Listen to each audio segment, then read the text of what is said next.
What it mean to be the best? Riding foes, feeling unimpressed. Make me reminisce, throwing bows, bend the corner, set my mind up on the goal. All I know is stay down, bad, I'm the goal. Okay, feel like the best, the great. Now ain't no debate. Yeah. Okay, feel like the best, the great. Now ain't no debate. Yeah. I ain't gotta say much. Know the boy got a touch. Another win for the rush. Another win for the rush. See me once and got a crush. See you twice and that's enough. Get the ring sized up, and that's for the championship. Yeah, I dropped in, feeling like I need a top 10. Clean sweep, get the mopped in. No roof, yeah, I hopped in. Champagne spraying, popped in. Paramedics on the speed dial. Turn the party to a mosh pit. Locked in. Supreme confidence, can't do broken promises. You can't talk the way I talk when you ain't got no accomplishments. On top taking up space, ain't no room for occupants. Always knew I had to glow, ain't no chance of blocking it. Okay, feel like the best, the great. Now ain't no debate. Yeah. Okay, feel like the best, the great. Now ain't no debate. Yeah, I dropped in, feeling like I need a top 10. Clean sweep, get the mopped in. No roof, yeah, I hopped in. Champagne spraying, popped in. Paramedics on the speed dial. Turn the party to a mosh pit. Locked in. Okay, feel like the best, the great. Now ain't no debate. Yeah. Okay, feel like the best, the great. Now ain't no debate. Yeah.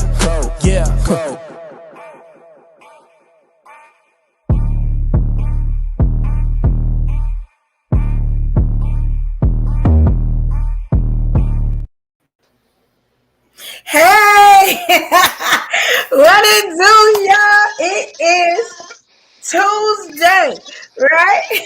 I'm getting a little feedback from you, Ruby, just a little bit. It's all right.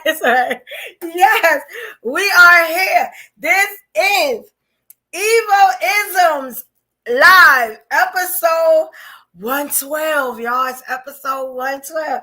Ain't that kind of ironic? Because we talk about the Super Bowl. We talk about the halftime show. We breaking a lot of stuff down tonight. You got what I'm saying? And it's a snowy Tuesday. So y'all might just, get in, get comfortable, get your dinners, or your popcorn, a couple of drinks, because we're going to have a good time. Because this ain't like the other shows. Now, y'all know I like the Wild Out, right? But this is Wild Out Night. And I'm going to say exactly what I feel. But I will put up the trigger warning for some of y'all, because some of y'all gonna need it. But I love all of y'all. You know what I'm saying? Let me take these glasses off. Y'all know my evolutionaries, y'all mean everything to me. Y'all I'm saying you are everything. Okay, evolutionaries, everything is you, right? So we're gonna have a good time tonight. It's been a good week. If you wanted the Eagles to win. But we're going to talk about it. We got a couple of things we're going to talk about beforehand. Now, y'all see, before I start shouting you out and everything, you got what I'm saying? Hey, I got my queen in the building. You know what I'm saying? My rider, she always here by my side. You know what I'm saying? It is your girl, my girl, our queen, Ruby Doll. Ruby, please introduce yourself and tell everybody where they can find you and support you at, queen, because we all about the community. So what we doing? Thank you, beautiful evolution. Looking stunning as always. Looking like a whole snack and a feast and a whole table. Hey, what's up, y'all? My name is Ruby. I'm very happy to be here. I believe in supporting the Black community as well as all brown cultures, everybody in this melting pot of a society. I like long walks on the beach. No, I'm just kidding. And I also like to do nasty stuff. So, that's a whole nother podcast. It's called Motherhood, Sex, Marijuana. I be on there. And shout out to my girl, Kai Storm. And shout out to everybody that's going to be joining us tonight. I'm ready to get spicy, hot. Yeah, we gonna talk about some things. I got a couple of things. We gonna talk, especially with one couple. Well, one couple we can talk about their history. I forgot about that. Yeah, we're gonna get that in, right? We're gonna get that in. And y'all know, you know what I'm saying, if it's your first time, you know what I'm saying, like I always say, shout yourselves out. Let me know y'all in the building so I can do my just due and make sure that I shout you out, you know what I'm saying, and let everybody know that you are one of the greatest supporters of all time, you know what I'm saying? Yeah, we love y'all. We love y'all in the comments too. Yeah, shout out to my people on Facebook and my people on Instagram. I have not checked y'all yet, but just give me a few minutes, right? And I know I'll just say, you know what I'm saying, that this is episode 112. You know what I'm saying? And like I said, this is a series. This is one of these, wild out series. That's what we're going to do. Now, on Saturday, I'll crash out. You know what I'm saying? On Tuesday, I think I'm going wild out. What y'all think? You know what I'm saying? Yeah. And I'm going to say it like the Godfather, y'all call Kevin Samuels, y'all said call me Keviana. Yes, we want to have a little fun. You know what I'm saying? I'm setting everything up. If y'all are on Facebook and Instagram, I love the fact that you watching. If you can, come over to YouTube so we can show you some love, just some more love. You know what I'm saying? But we appreciate you wherever you at. You know what I'm saying? There's one thing I want to do before I start, and I'm getting used to doing that. You know what I'm saying? Shout out to the king, Wilson Bab. He said, evening, y'all. Evening, what's king. Up, Wilson? Evening to you. Yes. If you haven't, let me tell you, we are on our way. We are on the road to 1,000 subscribers. Okay? We've been doing really good, and we need your help. You know what I'm saying? Without you, we couldn't do it. So, come on now. it's your mama, your daddy, you know what I'm saying? Or your kids, you know what I'm saying? Or their cousins, and some people you don't know or you don't like. And tell them to subscribe to the Evolution Era Media YouTube page, right? Yeah, tell your white friends too. They need all of them. We need all of them. Everybody. Mexicans, Chinese, everybody. We need all of them, right? And I couldn't tell you to do that without a video, right? So here we go, here we go.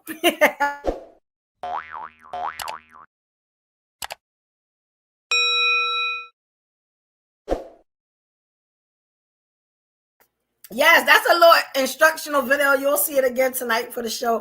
Goes on just in case you forget. Because you know what I'm saying? We be on it. We be on it. So subscribe. Please hit the subscribe button to help your girl out. If you've ever liked the show that I've ever done on here, you need to subscribe because we're not stopping. That's not what we do. You know what I'm saying? Also, if you're in the building, even if you watch it later on, because I'm going to be honest, we was on live for 5 hours later.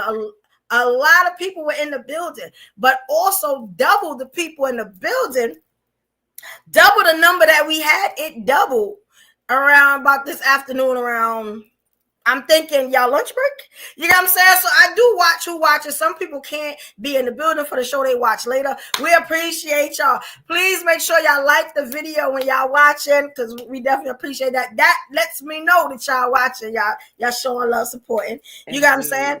Also, now the notification bell. I be telling y'all because I love y'all. The notification bell, right? So what that does, let's say the gang, you know what I'm saying? Because it's all day one panels. Let's say they say, you know what, we're gonna have a show tonight. I know nobody know about it, but they'll see it when we on. Guess what the notification bell going to do? Yo.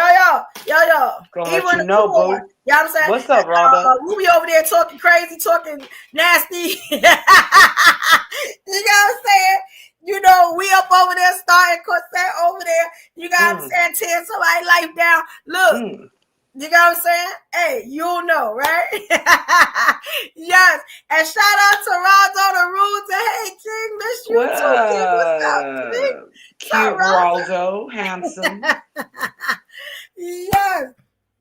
And we have a couple of things to talk about tonight, right? You know what I'm saying? Let me also Kings representing tonight. What's up, girl? Okay. That's right. I know that's right. Where to go? What's up, King? Yeah. So, we got a couple of things to talk about, right? But matter of fact, let me show you something. If y'all have been watching my page, let's say that y'all are on Evolution Era Media, all one word on Instagram. You got what I'm saying? Or Evolution Era Media _ podcast on Instagram. You've seen me post something about who Brooklyn is gonna accept and who we not gonna accept.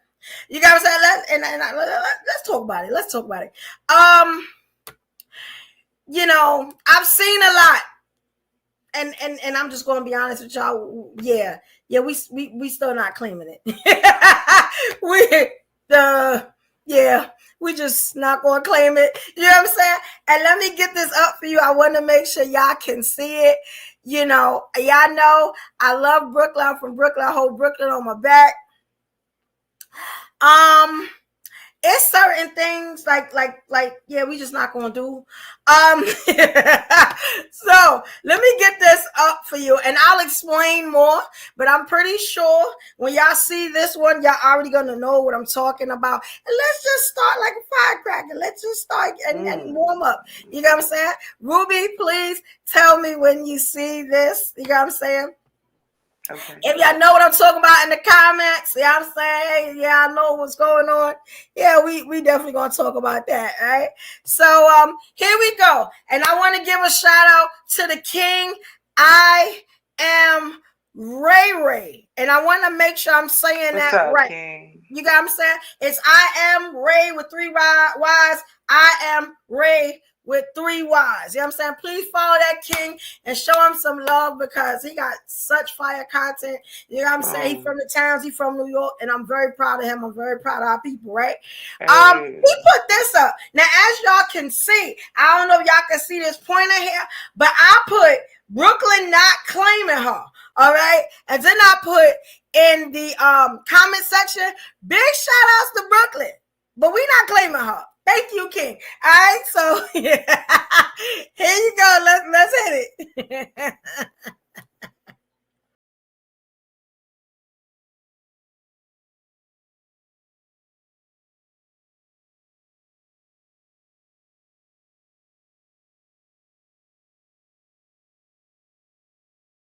So that performance in Pakistan, I'm not surprised she's from the Bronx. Because somebody was telling me Brooklyn, but I'll be real. A Brooklyn nigga wouldn't just get up and go do some shit like that. Like, I give y'all credit, Brooklyn. This had Bronx written all over it because 9 times out of 10, she's labeled the Pakistan princess. Is back home in the Bronx. She's from the Bronx. She's back home. I don't know what's going on, but listen, I do know one thing. She belongs in every school history textbook.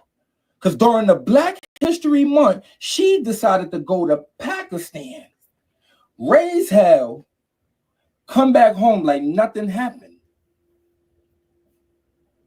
And she's from the fucking Bronx. I don't have no jokes about this because this is not funny. This actually concerned me about us Bronx people.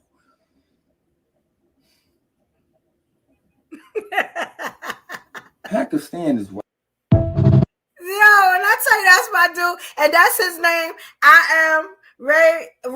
I'm sorry, it's I am Ray. So it's 2 Rays. It's I am Ray with 2 Y's and another. I'm sorry, Ray with 3 Y's. I'm sorry, and then another Ray with 3 Y's. So I just wanted to make sure I'm saying that, King, because I watch a lot of his content and a lot of it is fire. It really is. When I saw that and I was like, all right, so at least he know how Brooklyn act. You know what I'm saying? Because let me okay, some of y'all may not know. I didn't see nobody put nothing in the chat. You know what I'm saying? And I told one of my peoples about this lady today because let me tell you something. If you ever wanted to catch a viral moment, this is a viral moment for her that's probably going to last for a little while. And I'm going to tell you why, because she may not never make it home again. But we're going to talk about it.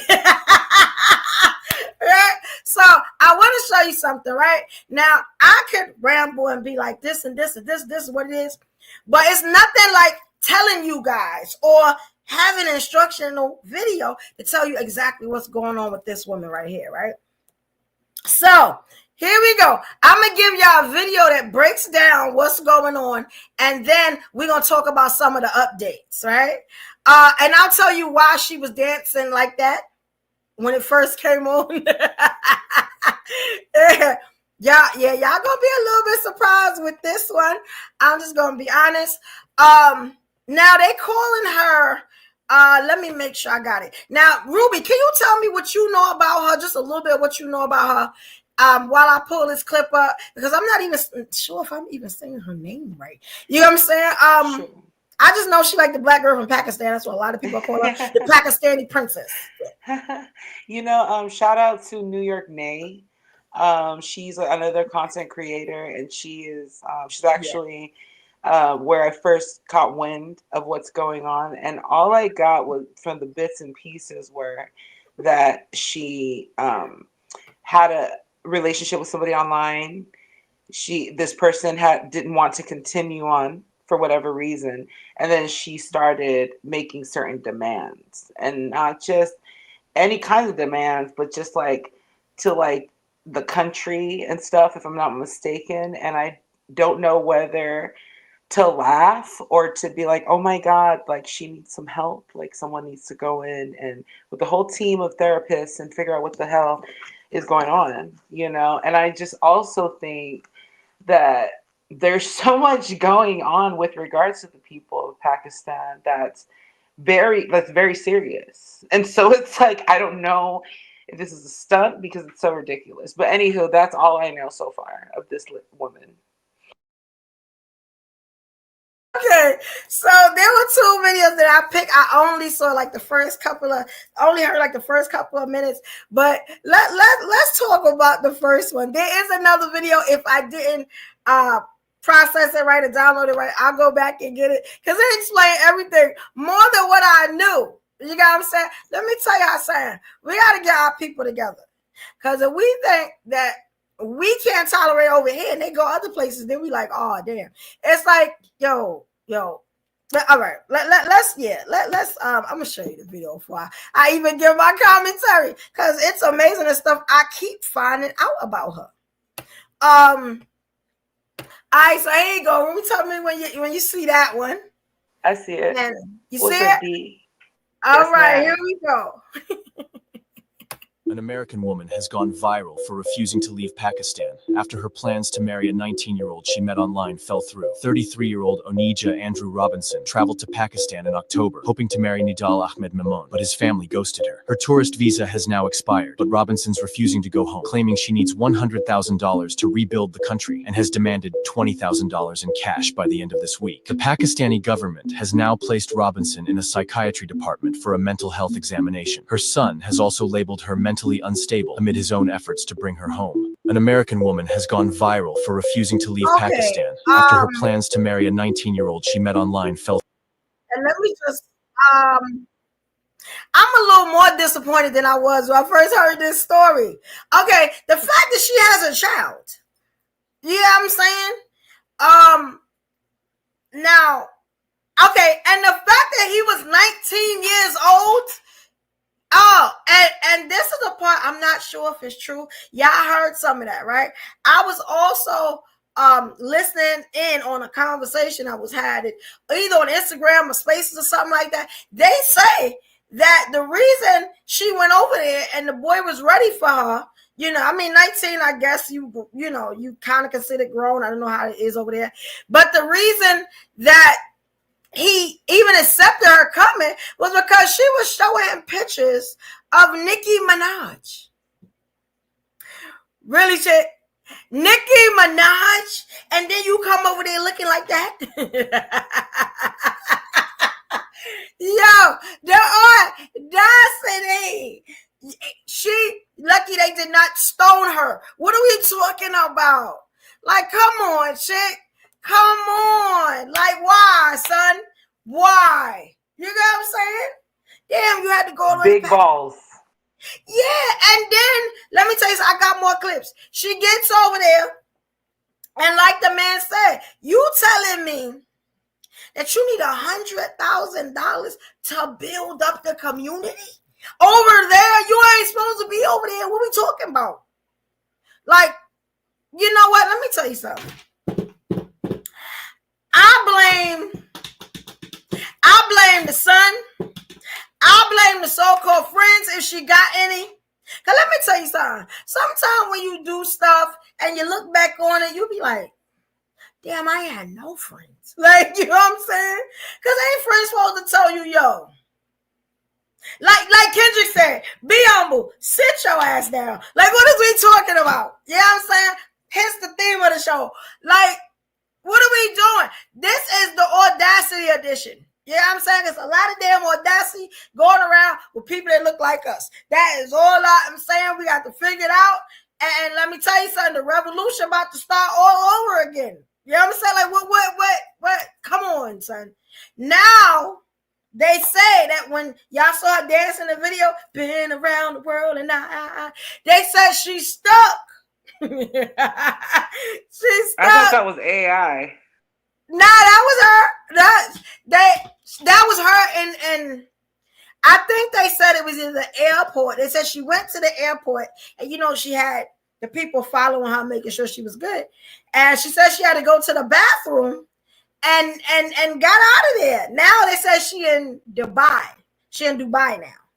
So I don't know how this works. Her visa done expired.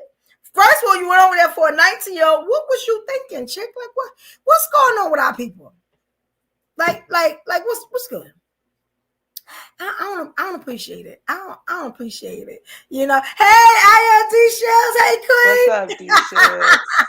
Yes. I'm put up that link so y'all can come up. You know what I'm saying? Like, and the story keeps getting worse. There have been other videos. She got to pick any beautiful non-famous woman but Nicki. Yeah, how you live up to Nicki?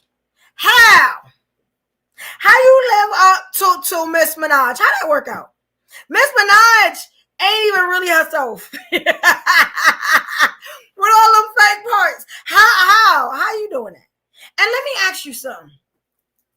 What was the thought? Like, when you get over there, like, he not gonna see you? Let me tell you something. Like, I want to know, when y'all catfish these people, do y'all feel like y'all never gonna see him? Because, she got on the plane. So she knew she was going to see this. Or maybe because he was so young, she thought that she could just manipulate him. Let me tell you something. In Pakistan, the family thing is a big thing. We the only ones to treat our family like they strangers. You know what I'm saying? Over there, they take that stuff serious. And you was going over there to marry him. So you knew damn better. And let me tell you something. I got a lot of stuff to tell y'all tonight. Why does every time somebody do something stupid, they claim mental issues? Everything ain't mental issues. She knew what the hell she was doing when she got over there. Like, let's stop playing. All of a sudden now, unless that's the way we're going to get her home. Because I'm going to be honest. I'm going to pray for you. That's all I'm going to be able to do. Because some stupidity, we got to stop playing. Because let me tell you something. Over there, they don't play.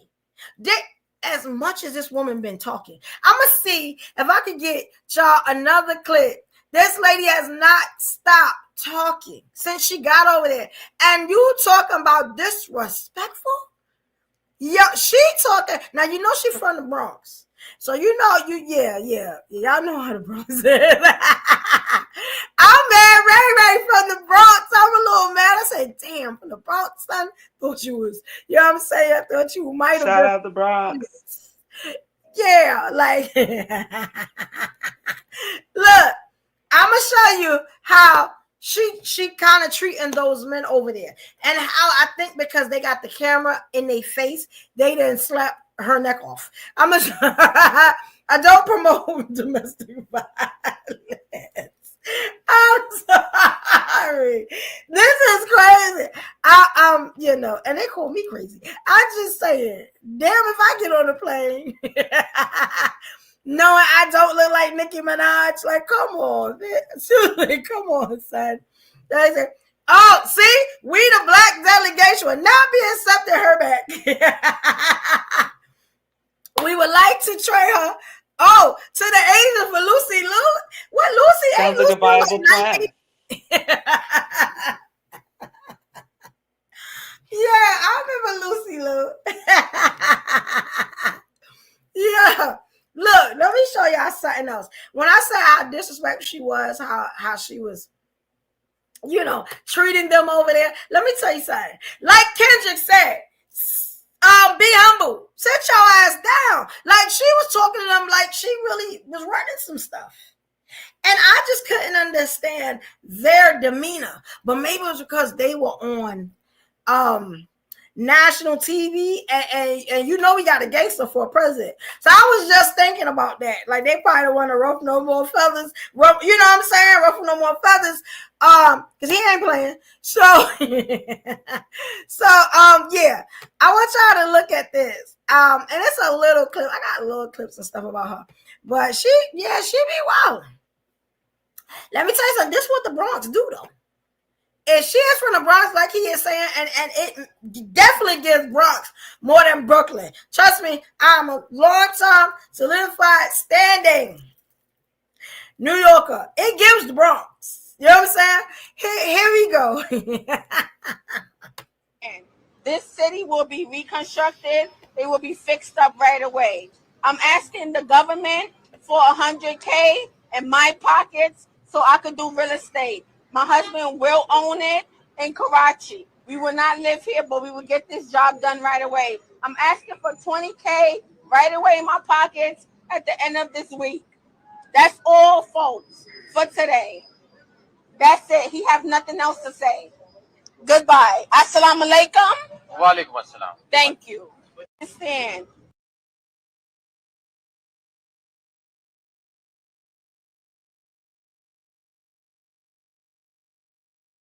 You're on mute, Queen.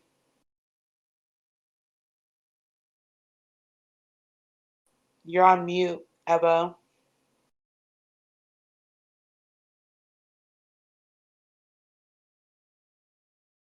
I'm sorry, I was on mute, y'all. I've been talking on mute for a minute.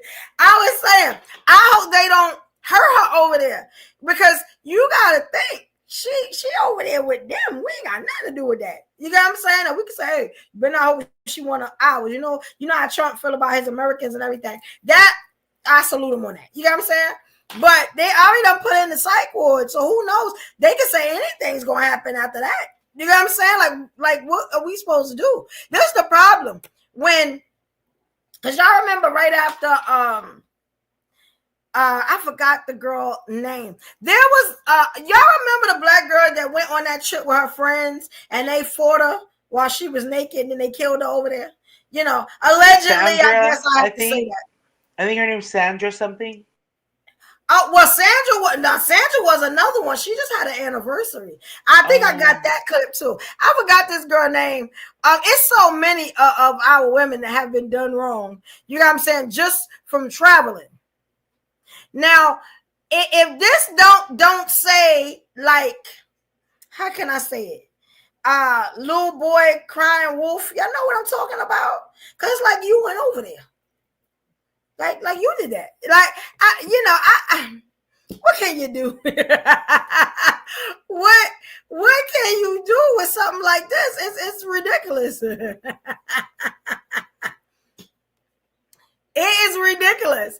All right, so I mean, as we speak, like they said, and we just kind of like found out, I just did, that she was in the psych ward. Let me tell you something. I really hope that queen gets a chance to get back home with her son. You left your child. You get what I'm saying? And never, ever do that again. Like, ladies, let's stop playing. You know what I'm saying? Let's stop playing. You could have found a fool. Matter of fact, and I'm not even going to talk about the fact that she well over the age and she going to see a 19-year-old, unless he lied about his age. So it could have been a lot of lies, a lot of catfishing. At this point, we don't know. You get what I'm saying? Hey, Kendra Bealey. Hey, Queen. Yeah, you remember her, right? Like they were jealous of her and they went over there and set up and fought her and killed her. And then said that she had what do you call that when you have too much alcohol poisoning. And she was all beat up and all that stuff. And they never came to nothing ever happened. You get what I'm saying? Ladies, Y'all might want to do a Kendrick shade. You know what I'm saying? Be humble and sit your ass down, because that's what he wanted to say. You know what I'm saying? But I got his back. That's what he wanted to say. Sit your ass down. You're like a black mother on Sunday at church.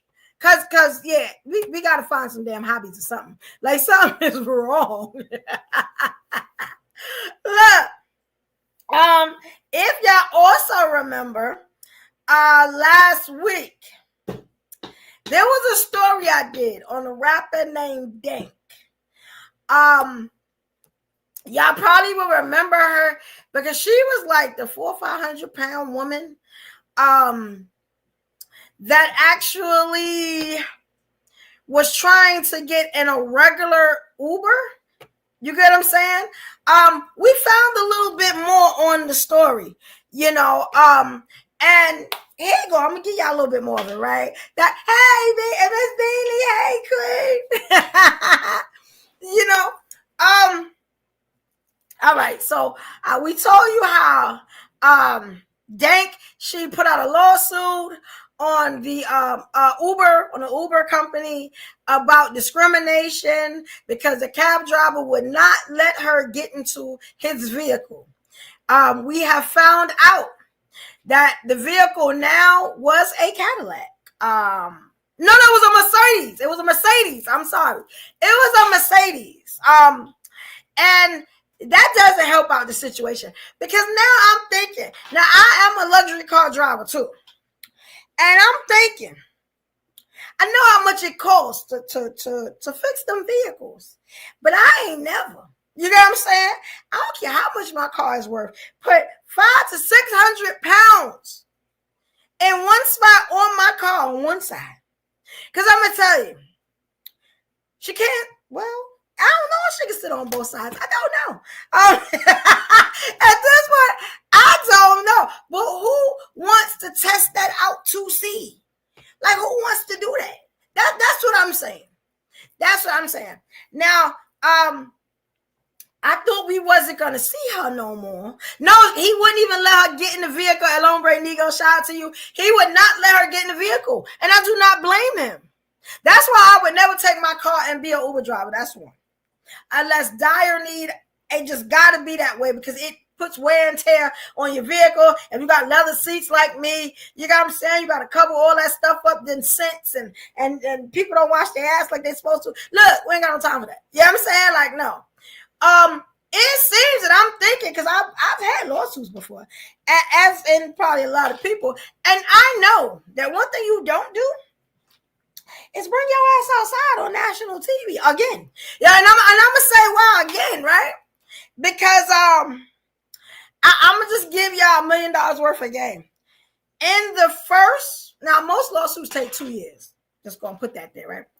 In the first 6 to 12 months, what they are doing is trying to trap you, trigger you, make it to seem like you are lying about your suit. Now her suit is a little different because she didn't get in trouble. What happens with her is that it's technically, I say it's a case of my feelings got hurt, but you know what I'm saying? With her, you got to be careful what you say instead of what you do. Right? So check this out. If you get your leg hurt, you can't be going hopping around. You know what I'm saying? You got to be humble and sit your ass down. That's what you got to do. You know what I'm saying? Shout out to Kendrick. But when you are in a case like discrimination and you say something like, I was discriminated because of my size, that means that you are not supposed to have that same issue everywhere you go. You get it? Because then you have to sue everybody you come into contact with, which means that case that you have will not be valid again. And let me tell you who will put you out there. Now I ain't gonna say Hot 97, but I'm gonna say Hot 97. Yeah, the Breakfast Club. Now I'm gonna say that because that's where Dank went to the damn Breakfast Club. Now I don't know if y'all remember her on Deb Anthony's show. That is Waka Flocka's mother. Y'all know she's a big time producer, sort of on the lines of 50 Cent and Dr. Dre and all of them. Not as known, but trust me, everybody that's supposed to know Deb, right? She was on that show, and I said she seemed like she was a little privileged to me, and was looking like for a moment, like a pity moment, right?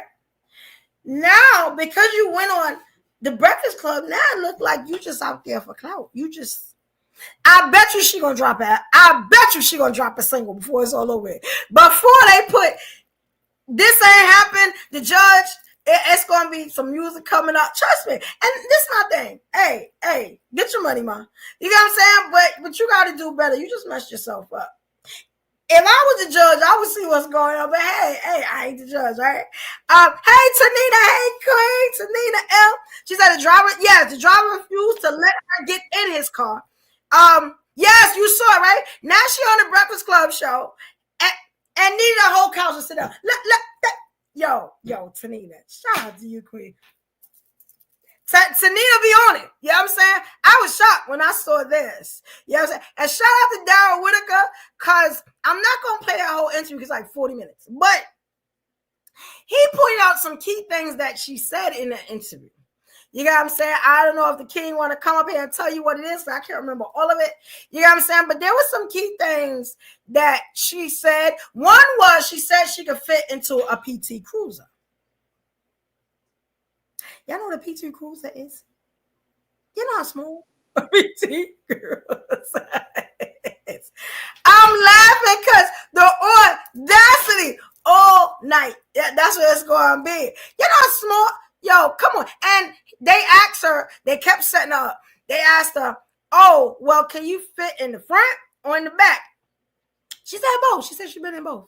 And she said the type of Mercedes that the man had, the driver had, her friend had one. Now that puts the friend in it.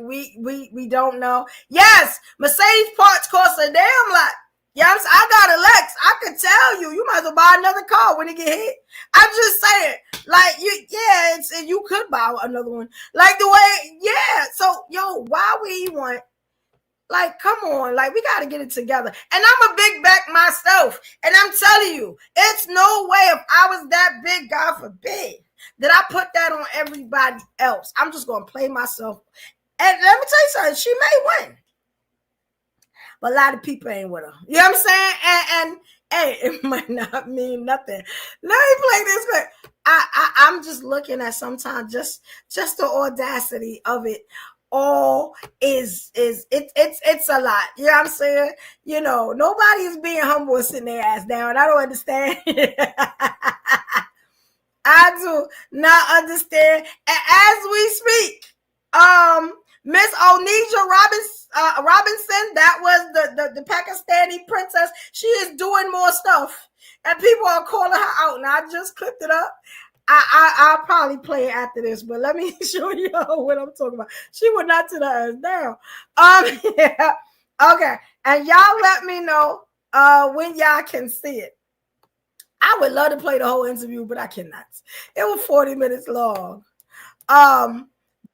Got a good enough one to show you what's going on. And like I said, never trust Charlemagne the God. If I did not say it, I meant to. I'm gonna say it now. Do not trust that fool. Yeah, I'm saying, do not do that. He got a shady past too, very shady past. Like, come on, y'all. That's another thing. El Hombre Negro.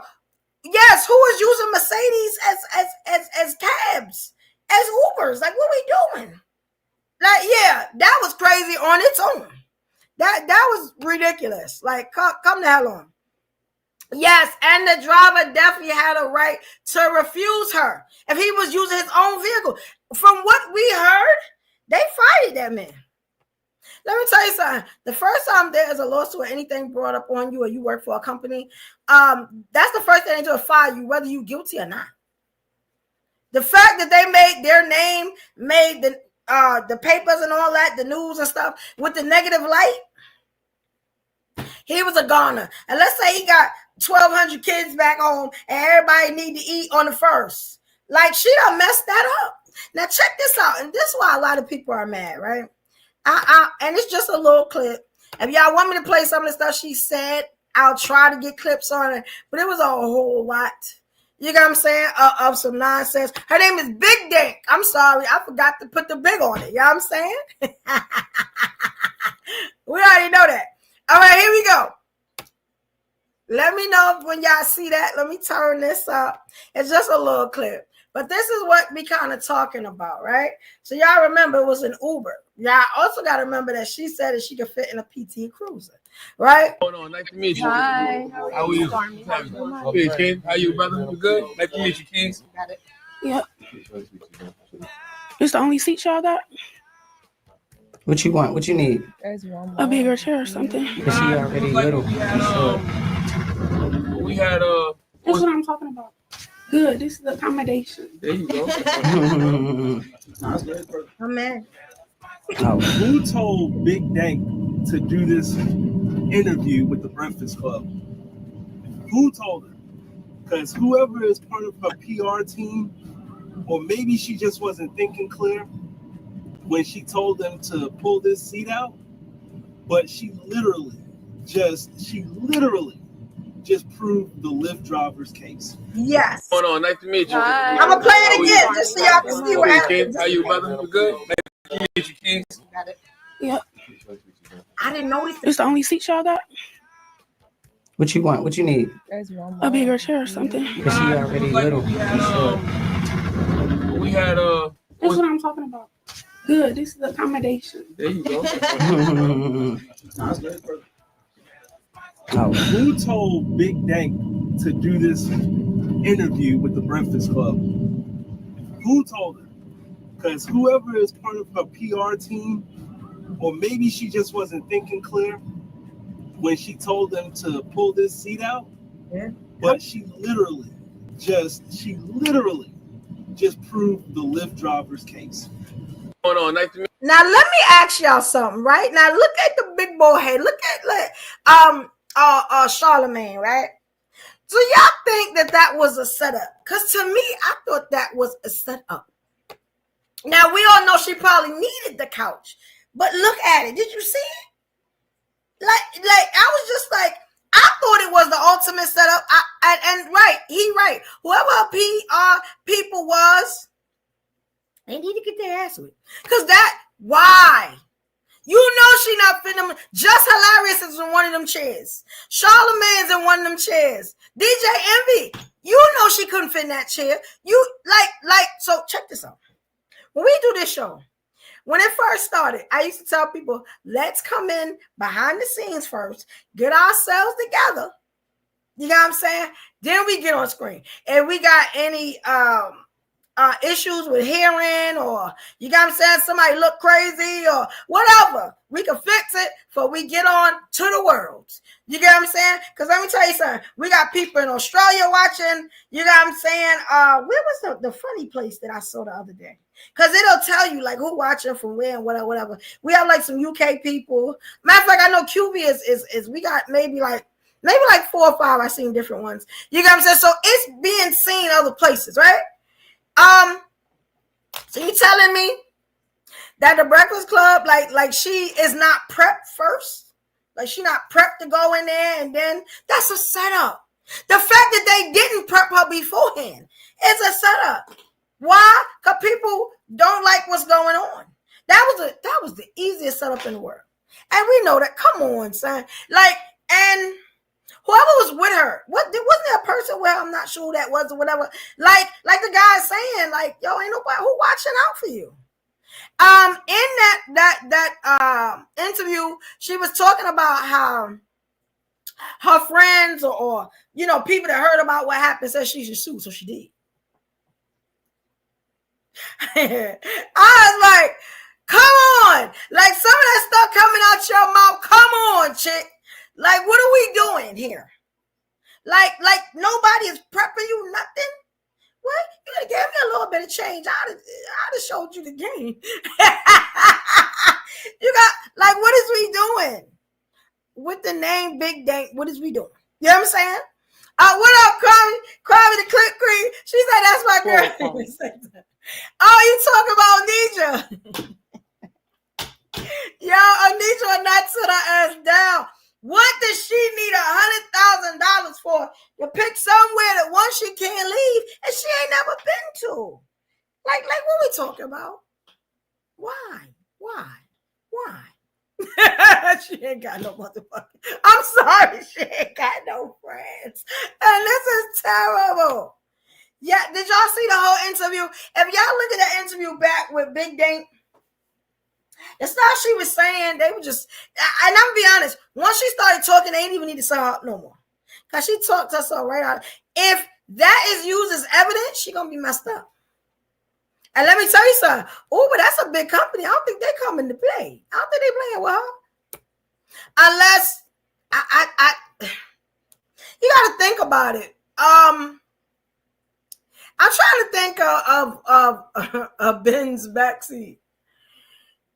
I'm gonna think about my backseat. She couldn't fit in my backseat. You know what I'm saying? I got the big body leg. She could not fit in my backseat. So how the hell was she fitting in a Mercedes? This is all I'm saying. They kind of all the same. You know what I'm saying? So how that work out? And then they give you a couch that look like it should have been like, come on, son. I'm gonna get me some friends. I can't. It's just crazy. Right, Wilson, babe? Yeah. I was looking at it like, are you serious? And then, you know what I thought was interesting was after they gave her the chair or the couch, right? It was her thing was like, oh yeah, it was like almost like a privilege thing, like an expectation that people have to go around to inconvenience themselves, you know, and yes, and you know, if that is, you know, maybe if you have to have known that you needed accommodations anyway. Maybe you should have, if you're that on top of it, you should have made sure beforehand that these people had a big enough chair, because come on, it is what it is. So yeah, I do question the motives of the Breakfast Club a lot, honestly. The validation of some of the things, especially when Charlemagne himself has like kind of told on himself on certain things. You know, it's hard to trust that as a viable source sometimes. Yes. And their intentions, obviously. I just don't understand. That's kind of a little mean to do that to her though. Like she ain't thinking, you know, she a lightweight as far as like that, because that was like the ultimate, like that was just so easy. That's why I was like, yo, like then that's a little messed up. But it does show, and a lot of people don't like that man lost his job either. You know, allegedly, that's what has been said. You know what I'm saying? A lot of people don't like that. You know, matter of fact, look, so Deb Anthony show was called Deb's House. Do y'all remember that? It was a talent show with all girls. Okay, so what I'm gonna do is I'm gonna play this so y'all can see. It's like and also y'all remember when I was saying about how she kind of wanted like sympathy and pity? It was kind of like that, like every rap. Look, I'm gonna show y'all what I'm talking about now. I just love the internet. You can pull up anything. You know what I'm saying? It was called Deb's House. So I'm gonna pull that up so you can see it. It looks like this is okay. So here we go. Let me know when you see it, Ruby. We can see it. Okay, you can see it. All right, here you go. Now let me see if this will play. I'm only gonna play a little bit of it and kind of pause it in between. Let's see. Here we go. Told myself, mama and my brothers ain't gotta do it. Yeah, when my daddy died, I got straight to it. Told myself, mama and my brothers ain't gotta do it. Yeah, I made time, started wasting time, and started fucking up in school because money ruled my mind. My lifestyle is gay, but I never come to play. But me bitches in my way, but they ain't say shit to my face. I'm like, why these bitches mad at me? Just do it for my family. I was raised by a killer, so imagine what I can do. Come on, baby. And let me tell you something. That was the love that they would give her. Yo, I wasn't mad at it because you got to think. She talented, but like all her raps were like that. So you would get a sob story every rap. That's why I kind of remember her, because I remember how her and Deb had this scene in the store where she couldn't find nothing to wear. They was trying to find something for like a industry party, and she couldn't find nothing to wear. And she caught an attitude with them, and there's a whole bunch of stuff. And they was being so nice to her because they felt for her because she was bigger and stuff. And I was just like, damn, like they really been over backwards for you, and you just ungrateful as hell. So I remember that, but she was kind of like the clout thing. Like, y'all gotta watch that show. It was the first episode of Deb's House. That came on. It was like on and off that quick. I'm trying to even think of who won. There was a fight on the show and everything. It was kind of live. It was pretty good. I wasn't mad at it. It was a pretty good show. But now, like, when I see what's going on now, I'm kind of not surprised. I just hate to say that. I'm kind of like, yeah, this is kind of, what we saw back then. People don't usually change that much. Now, I'm going to be honest. It did look like she lost a little bit of weight, though. It did. Because she looked real big there. At least now you can kind of see, her head is up higher. Before it was like that. So now it's kind of up. If y'all looked at the Breakfast Club thing, it looked like she might have lost a little weight. Now, I don't know. I know she looks lighter. I don't know if that's what's what. You got what I'm saying? Black women, they skin sometimes change depending on how they being, photographed and stuff like that. So it's just a lot different. But hey, I hope all is well for the queen, but she got to do better. Somebody got to say, look, be humble. Sit your ass down. You know what I'm saying? Shout out to my boy Kendrick. Yes, they gave her a smallest chair. Yeah, like that was a set up. They said that when I said, nah.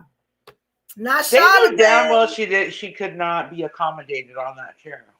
Yes. And then they say you can fit a PT Cruiser, you can't. Nah, son. Like, that's crazy. When she said, I said, wait, ain't that one of like the toy cars? Because like I call certain cars toy cars. You know what I'm saying? A little compact car, little Fisher Price cars. I was like, ain't that one of the toy cars? That's like the Dodge Neon. Y'all remember that? That's what kind of like a PT Cruiser is. I was like, hell no. Y'all remember how small a Dodge Neon was? My cousin had one of those. Small as hell. You know what I'm saying? It's like, why? Like, and the shocks. And the guy, yes, El Hombre Negro, the guy did say something about the shocks. You're not messing up my shocks. Anybody would say that. It don't matter where you from. Hell no. You know how much this stuff costs? And what could you possibly be paying to go where you're going? $20, $30? You know how much shocks cost? Like, stop playing. Nah. I blame the friends and the family. I blame it. Because they should have been told her. You know what I'm saying? Been told her. Stop playing. Stop playing. That's what I'm saying. Stop playing. Now those were very big cases of audacity. That's how I'm calling them. Cases of audacity. You know better. Stop playing. You know better. You get what I'm saying? Stop playing. Like that's it. And there were other clips. This clip, I'm pretty sure it does not. No, they were all okay. So this is a new clip. This like kind of just happened. So it's like everywhere. You got what I'm saying? It's like, come on, son. Come on, son. You know what? Since we kind of talked about that, there was a clip that I saw today, right? Now, I'm going to preference it this way. Let me just open up a whole new screen so y'all can see that. You know what I'm saying? Yeah, this stuff is interesting, right? So we have, let me make sure I got it right here for you guys. While you are waiting, I meant to put the poll out.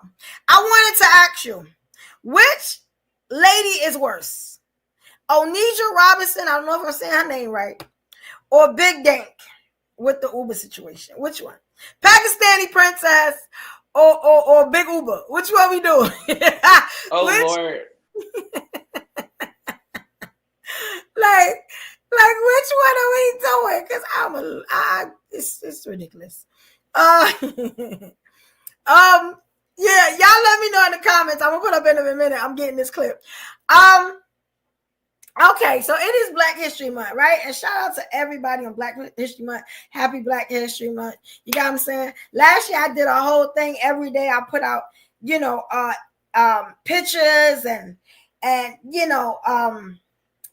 different statistics on Black Black people and what they made and what they did for the culture. It was very time consuming, and and people kind of bypassed it because a lot of people don't want to know about their past.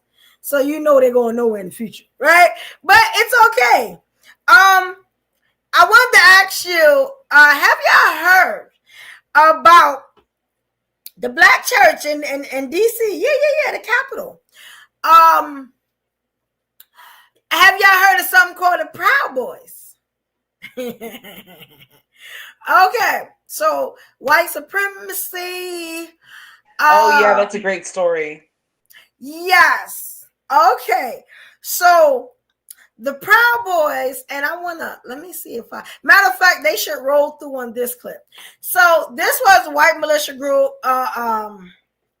racist, the type of group. I don't want to put more on them than I should, but they vandalized a church in DC. I heard there was some fire somewhere. I don't want to tell y'all all of that because I'm not exactly sure. And when I went to go look, this headline is kind of hitting everywhere. Let me tell you something about our people. You can play around, but let me tell you what you will not play with. God's people. Let me tell you something about your enemy. You could take it into your hands to hurt your enemy. You could. Just like they probably did to you. But it is something about, and you probably feel good after you get them. You know what I'm saying? Because I got people I'm still going to get. You know what I'm saying? So, yeah. It's going to feel good, right? But it is something about when you get the people that have wronged you and you don't do nothing to them, you pray to God on them. And you don't pray that nothing happened to them because you don't want to block your own blessings. Yeah, you know how to pray. Yes, this Lord hurt. This person hurt me. Please take that away from me. You got what I'm saying? Make me stronger. Make my enemies my footstool. Yeah, hey, if you pray, you know what to do, right? Let me tell you something about God's revenge. Ain't nothing like it. I really feel like this was the Lord's revenge right here. Because let me tell you something. If you are in business, you're an entrepreneur, or anybody that has like what they call an overthinking mind, or the Lord will wake you up at nighttime, you know what I'm saying, and give you $1 million idea. It is up to you to execute it. You know how many ideas the Lord done gave me? You know what I'm saying? Like 4 o'clock in the morning, 3 o'clock in the morning. You know how you got to pee at 2 o'clock? And he just say, here, hold that. You know what I'm saying? You was like, damn, Lord, I was going to pee, but thank you, King. Yeah, it's like that. Who would have thought? Let me run the story because I didn't get y'all the kind of the backstory of it. They vandalized the church. You know what I'm saying? Being racist and homophobic and all that stuff. Like somebody else, that we know that got a lot of power. But you know what I'm saying? Now, this is a big organization, Proud Boys, big organization. And their trademark, it is like, I don't know if they guns and they cross. They cross up that way though. And then they got the seal on the bottom. Let me show y'all something. Because I love my people. Damn if you gonna say my people ain't nothing but damn brilliant. I'm gonna let the queen tell you. I think it's better if she do it. You know what I'm saying? If not, I have another clip for you. Ruby, please let me know when you see this on the screen. This is amazing. Yes, and she'll say the full story. You see it? It's really slow. Not yet. What is okay? Let me do it another way. You know what I'm saying? This is crazy. All right, that should be it. All right, here we go, y'all. If y'all heard this story, please let me know what y'all think about it in the comments. If you haven't, I'm about to roll it for you so you can see it. And yeah, tell me what you think about this. It's crazy how this work out. You know what I'm saying? All right, here we go, y'all. Black church in DC just pulled the alternate Uno reverse card on the same group that vandalized their property. Metropolitan AME Church in DC now owns the Proud Boys trademark, snatching the name right out from under the far-right extremist group. And get this, the church now has the right to block anyone from using the Proud Boys name and collect coins from any merch or membership dues associated with it. I'm Legally Hype, and this is TSR News.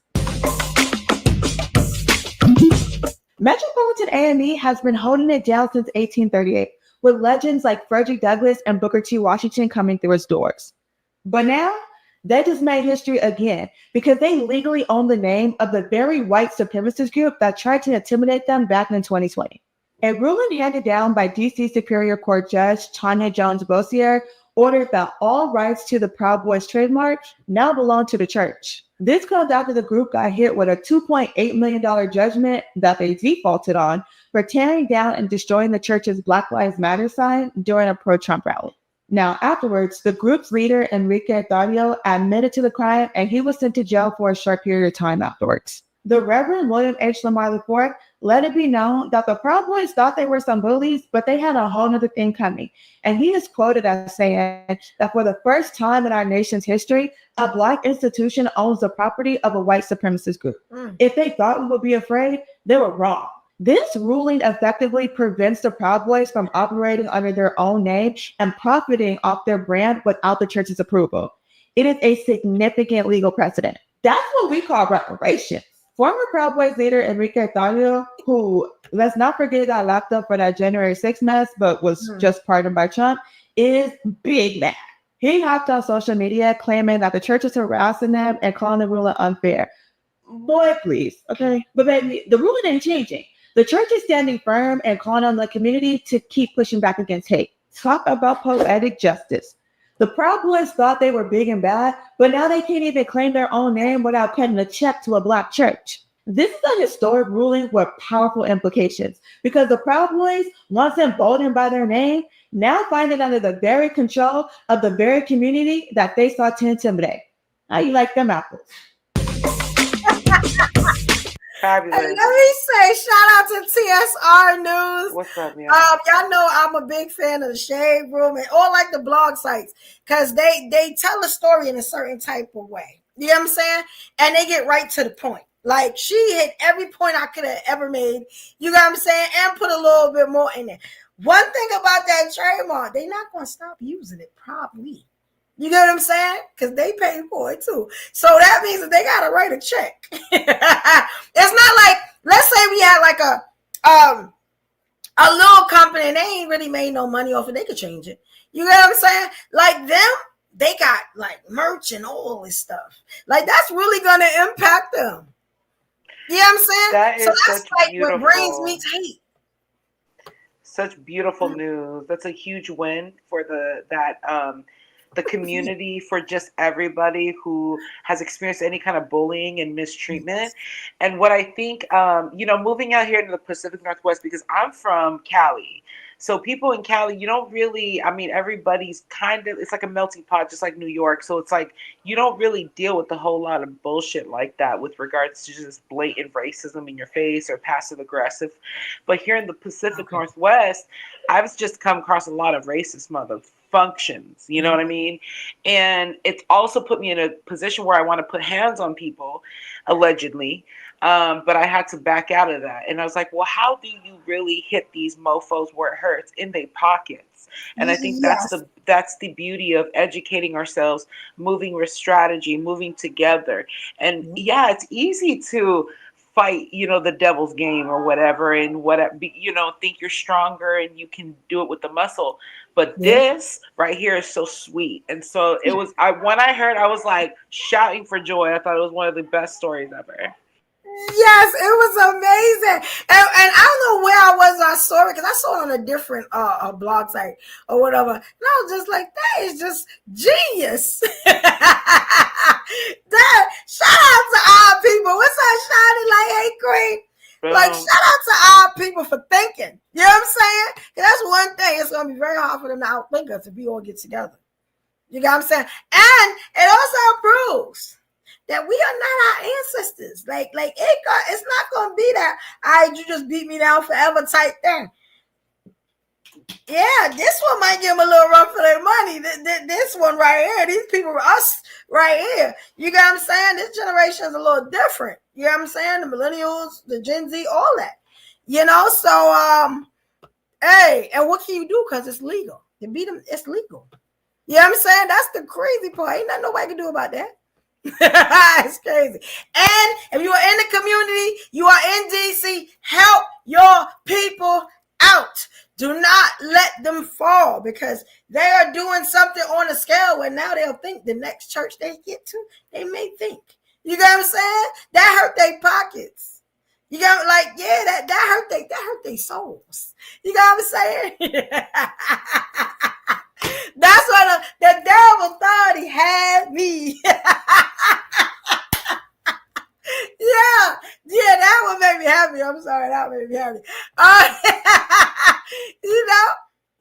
All right, so we are like an hour in the show, right? Big Uber. I know.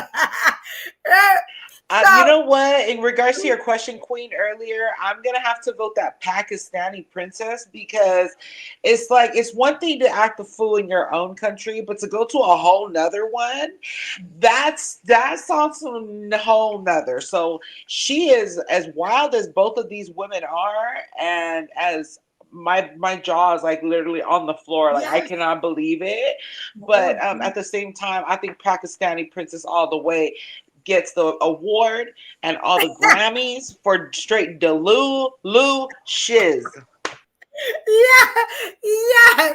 And as far as girl that the homegirl that does, the big woman, I'm a big woman too, and it's like, honey, you need to take some accountability. And how can you expect people to move everything around, including your seating, if you can't even control what you put in your mouth? Really, that's like your fault.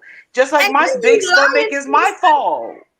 Then you lying to yourself. A PT Cruiser, man? Really? Like, come on. Then buy one and buy a driver if you don't want to drive it. All she had to do, if y'all ever been on the Uber app, they give you 3 different things to pick from, 3 or 4. I know it's the regular Uber. Then there's where you can share a ride, which is probably the cheapest. And then there's a Uber X. That's more for like bigger people, families, stuff like that. Why you just couldn't order Uber X so you can sit comfortable? Why you stuffing yourself? And for what? Like, your money ain't right? Then you need to stay your ass home. Like, what we doing? Like, be humble. Sit your ass down. Like, she has no grounds for this. Like, I would be so surprised and be very skeptical of whoever judge would grant her anything with regard to this. They would have to have something against Uber or something, because something wrong. Right, Tanita? I was proud of them too. I was like, damn, my people love them. Like, yeah, exactly. I thought the Pakistani thing, I was really sure that it's a whole publicity stunt for something, trying to distract some. Yeah, with Onisha Robinson, I thought it was like, I'm like, this can't be serious. Because, at first, I didn't even pay it no attention. By the time it got the Iron Ray Ray, I was like, nah. Then it got to, it got to our girl, Nay. I was just like, all right, they serious? Like, what the hell are we doing? I'm like, yeah, we can't keep playing like this. Yeah, I'm saying, sound like that's that reparation. Yeah, that's about the closest they gonna get. You know what I'm saying? I love it. You know what I'm saying? Just give me my money. Yeah. That's a win on Black History Month. That's a win right there. That's a win too. I love it. Yeah. Now I'm gonna put the link up. I'm getting through some of the comments. Y'all know I'm always behind once we start. Once we start doing this, I start talking. Right? So now's the time. I want to go into, I'm bypassing all other stories. You know what I'm saying? Just for this one, because this one is especially for the Super Bowl. Now, I recorded the whole halftime show. Right. Before I go into this, who did y'all vote for? So who did y'all want to win? The Eagles or the Chiefs? I just want to know. Kansas City or Philly? Now, I'm going to be honest. I don't really like Philly. I'm just going to say, me and anybody from Philly, we never got along. You know what I'm saying? Like, nah, because they be trying to stunt on New York. You know what I'm saying? Like, New York, you know, like we ain't us. You know what I'm saying? Like, we ain't us. You know what I'm saying?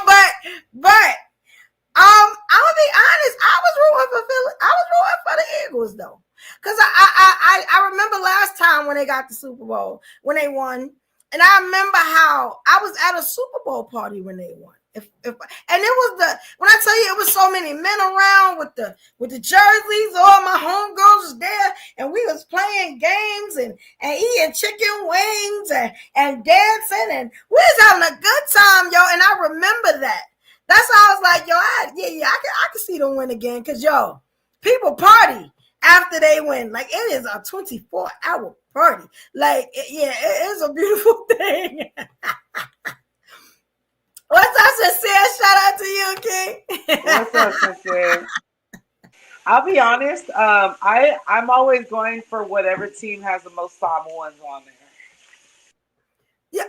Well, yeah. You know, but a lot of they like the fine guys and stuff. Like Jalen. Let me tell you something. It is something about that Jalen Hurts. If y'all ever watch Evolution News, I think I spent 30 minutes talking about that man. I think he is beautiful. But he is also, he went and grabbed his girlfriend, you know what I'm saying, at the end and hugged her. But he grown. He'll never meet me. You know what I'm saying?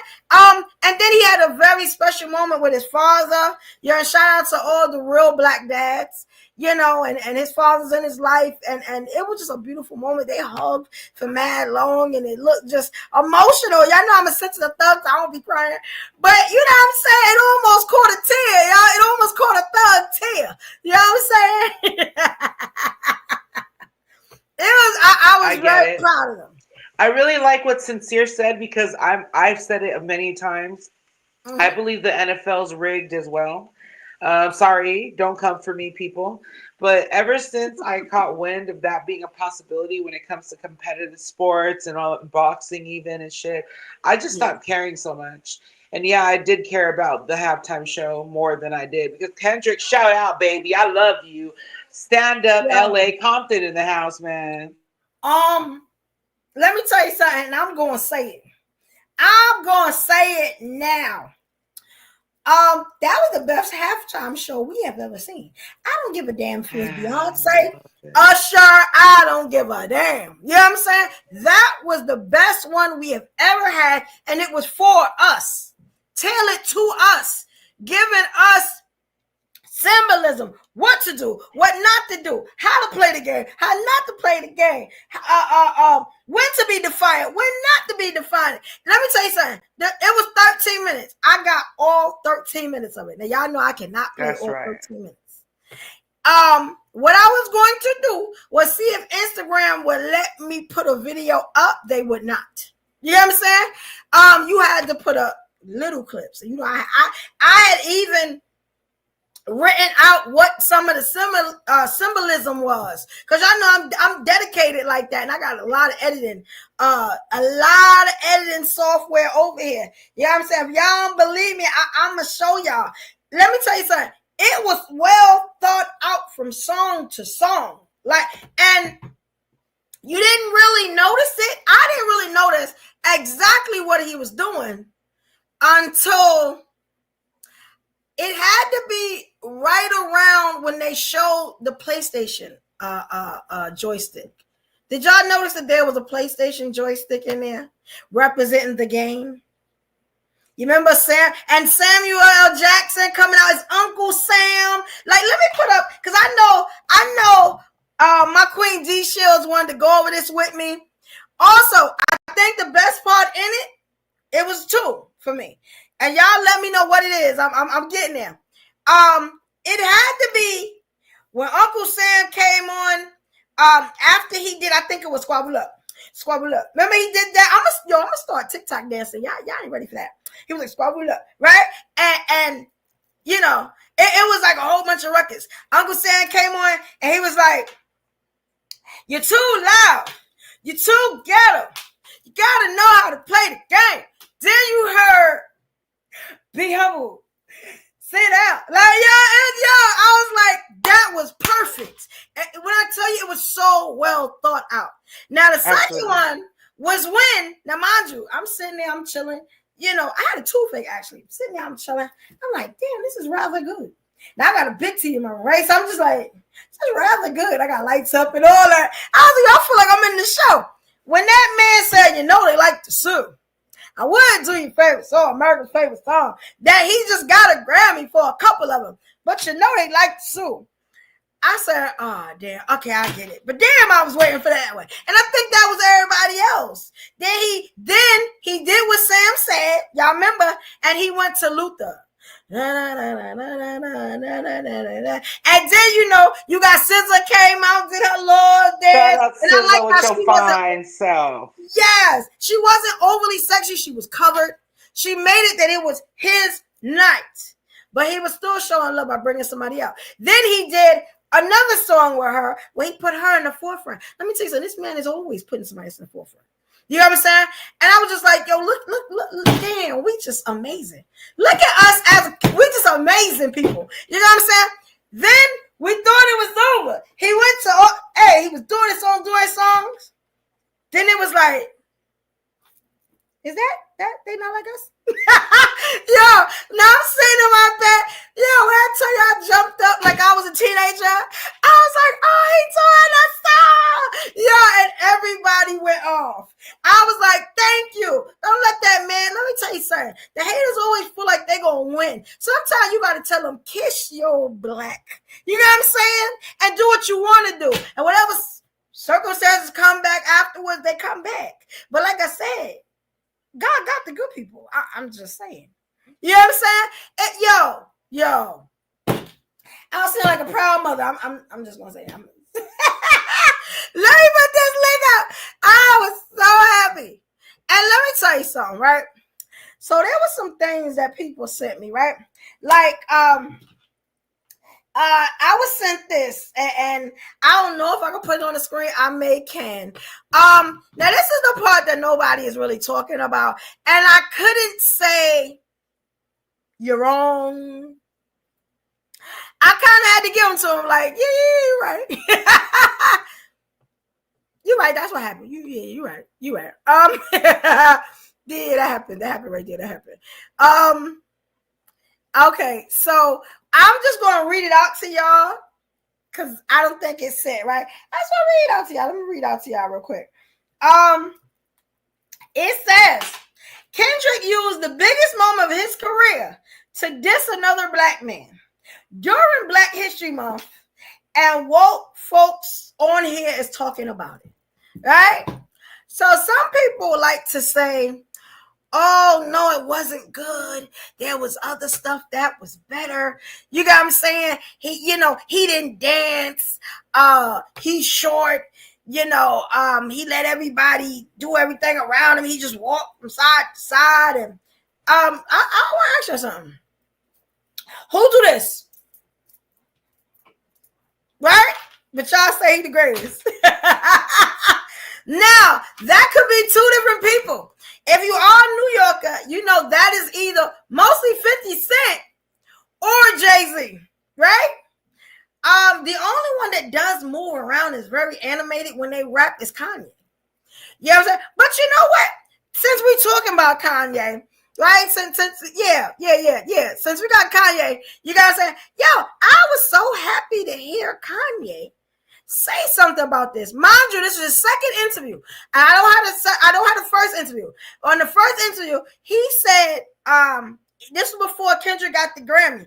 It was, Dad, Kendrick ate him. Like Drake couldn't say nothing. Like, that was the best disc record. And it was just like, yo, thank you. Like, stop being nah, he not a hater. You know, Kanye, if anybody gonna give it to you real, it's gonna be Kanye. I said, thank you, Kanye. That's right. Not worry about what nobody else is gonna say. Now, on that message that I was sent, we do got to think about something, right? And I think Bootsy said it. I think he said it the best, right? And he was right. How Drake has had a lot of features, brought a lot of people up in the game, and how Kendrick used to be like, they used to be real tight. And now, let me tell you something about that.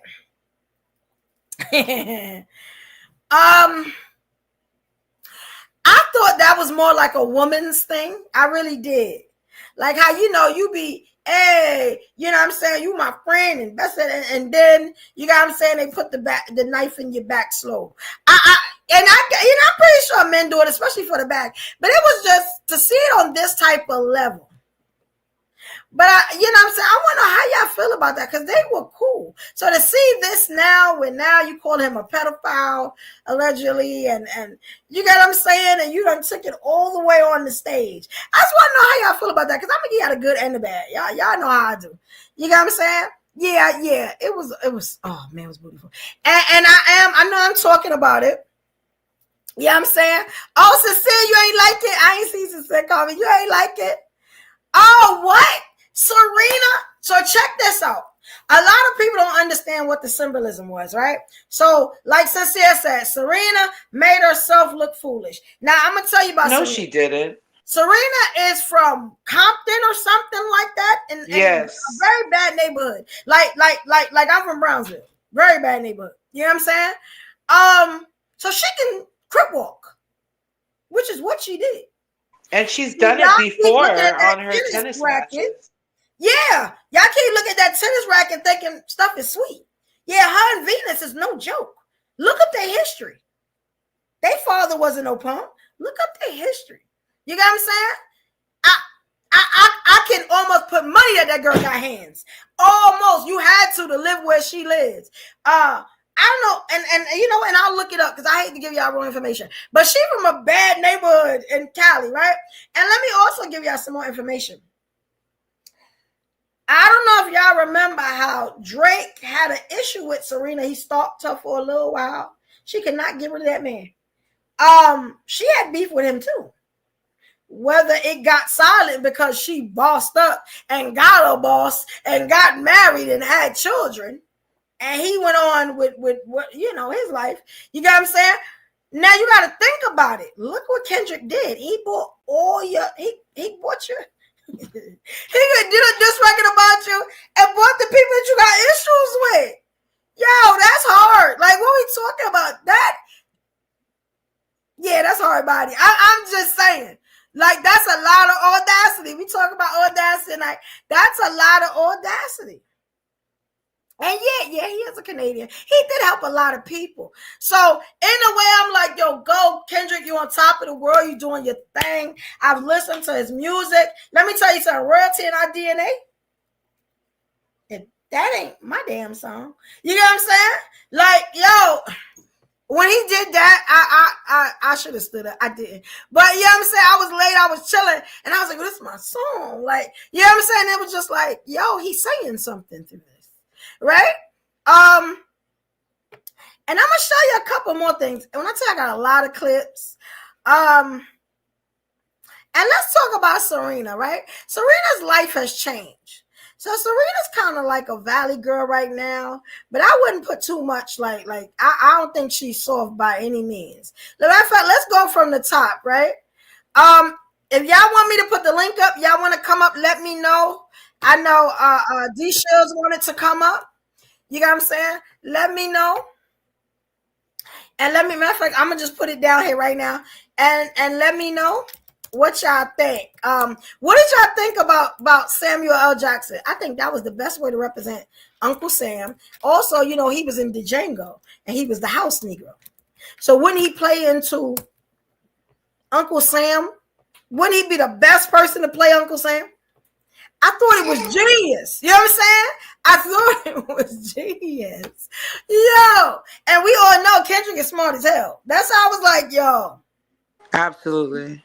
Yeah. This, when I saw him and I saw the uniform, I said, I know he not. And that's why I was, I know this ain't Uncle Sam.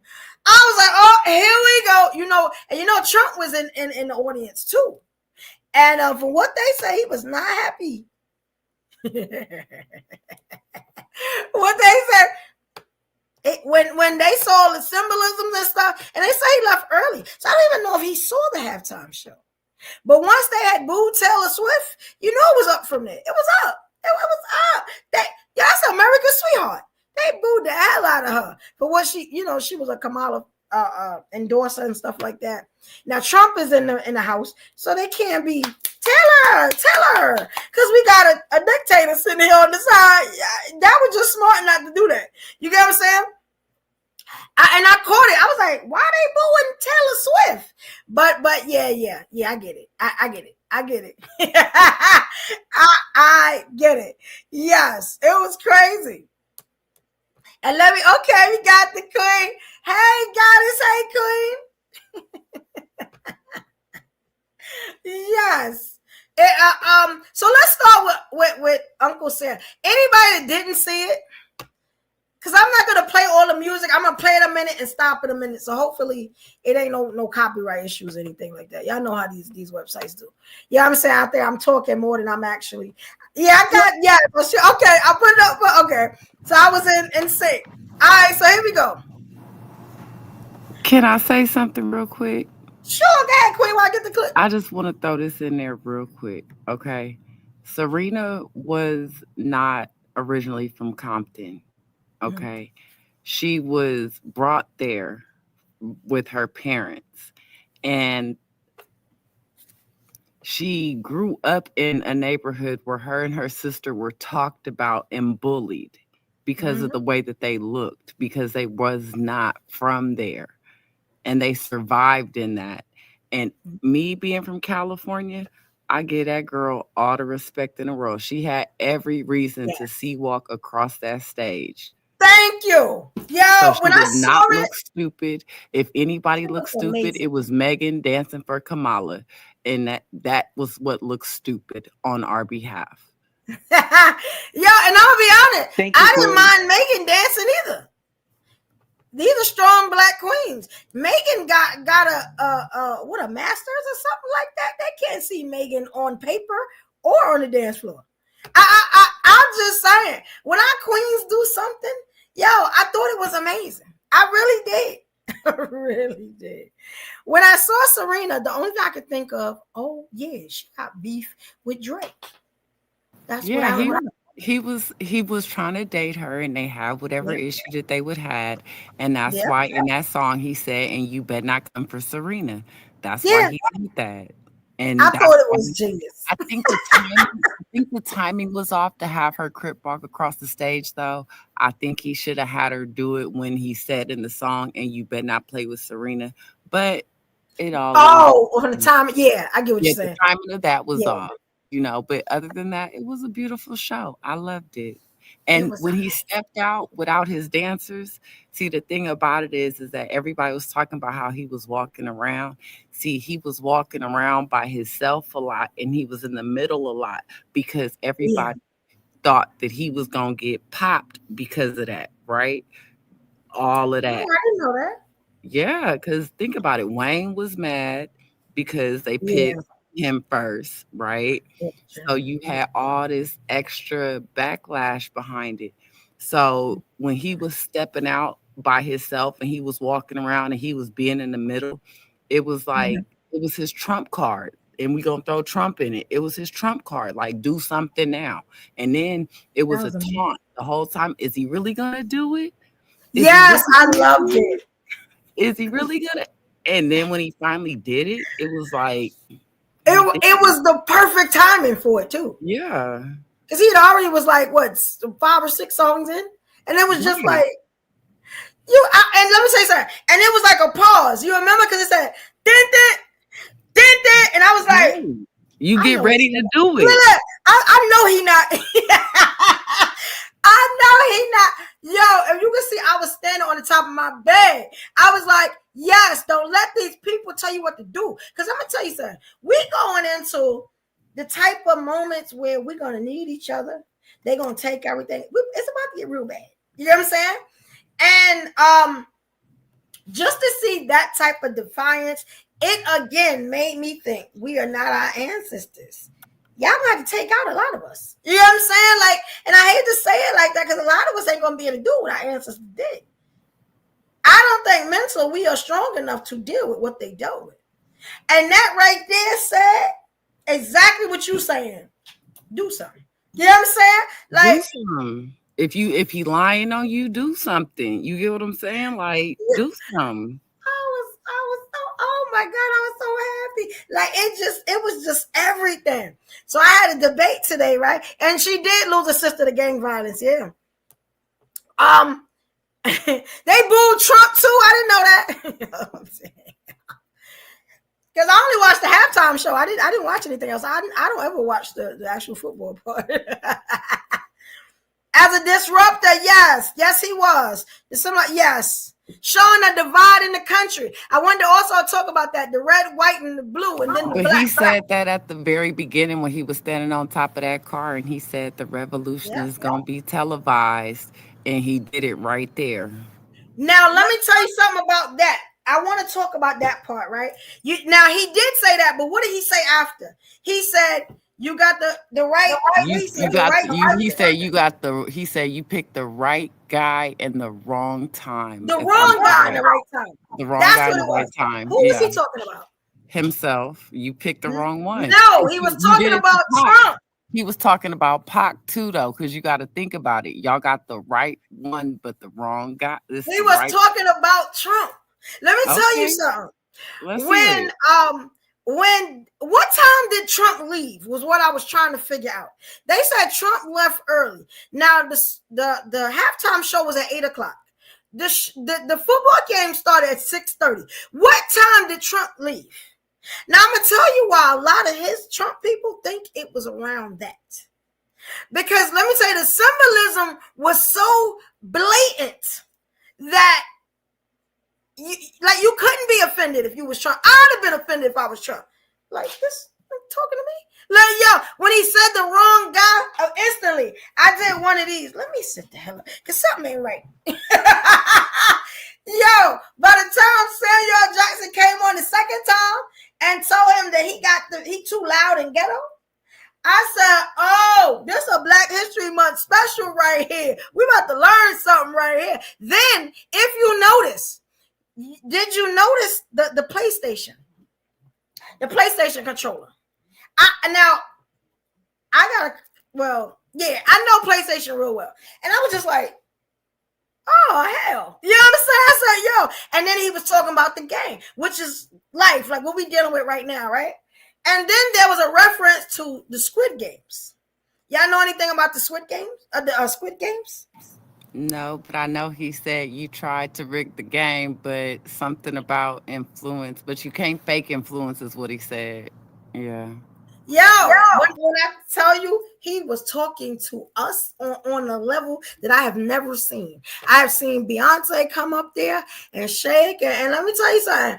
Shout out to the Beehive and everything. You know what I'm saying? Beautiful. Usher, beautiful. But even when Beyonce did it, I remember a little bit about hers. It wasn't on that level. Like, this was needed. Let me see if I can play a couple of the clips. Yo, that ending, turn the TV off. That was y'all know what that was about, right? Okay, so, and I started to look around to see if I was getting the same symbolism. Like I do when I read the Bible, I'm trying to figure out if people are getting the same thing. To turn the TV off. Turn the TV off. They lying to us. You know what I'm saying? Through the TV. Let me tell you something. When the whole virus thing came out, what was the deciding factor in a lot of stuff that we did? It was the news. It was social media.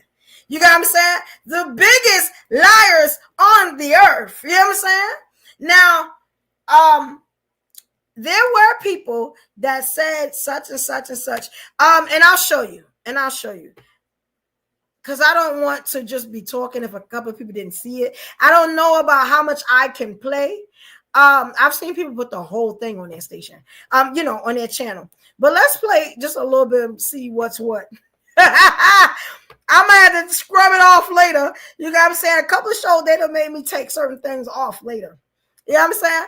But let's try it and see. All I do is tell me to take it off, and I'll take it off. It ain't a big deal. All right. So here's one when we was talking about, I think, this is Uncle Sam, right? So, Samuel Jackson, and that's a legend in itself. So you already know it's about to be something. Wow, too reckless, too ghetto. That is my point. Do you really know how to play the game? Then tighten up. Now y'all know that's what I was saying. The reference to the game that you got to play to be able to stay included, to not ruffle feathers. You got what I'm saying? And let me see if somebody ripping me. Too loud, too reckless, too. Then now I wish that he had caught the song after it was "Be Humble, Sit Down." You know what I'm saying? It went right into it. That was my favorite. I'm gonna show y'all another one. I know y'all was talking about Serena. So I'm gonna show y'all Serena before. Okay,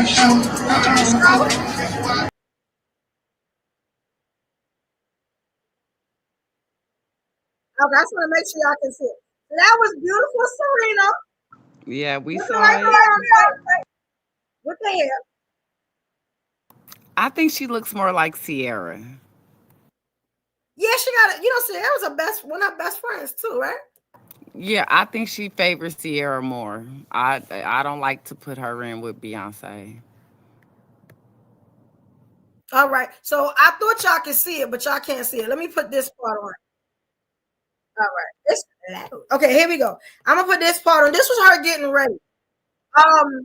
Now you know they put this on afterwards or whatever. Sometimes it's nice to see what's the preparation to get, you know, to that level, getting ready. Because that was a big moment for her, I feel like. You get what I'm saying? Because, like, he done won all these Grammys and stuff like that. He included you. Like, I really think that was a beautiful moment right there. Okay, so you can see it, goddess. Here you go. And she is beautiful. Look at her. She is beautiful. All right, let me play this.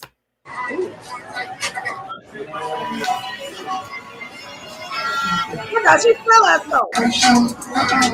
All right. And I don't know what this dance was, but Get it, girl. Go, Rena. And this is the most. That's her. Oh, I would have been.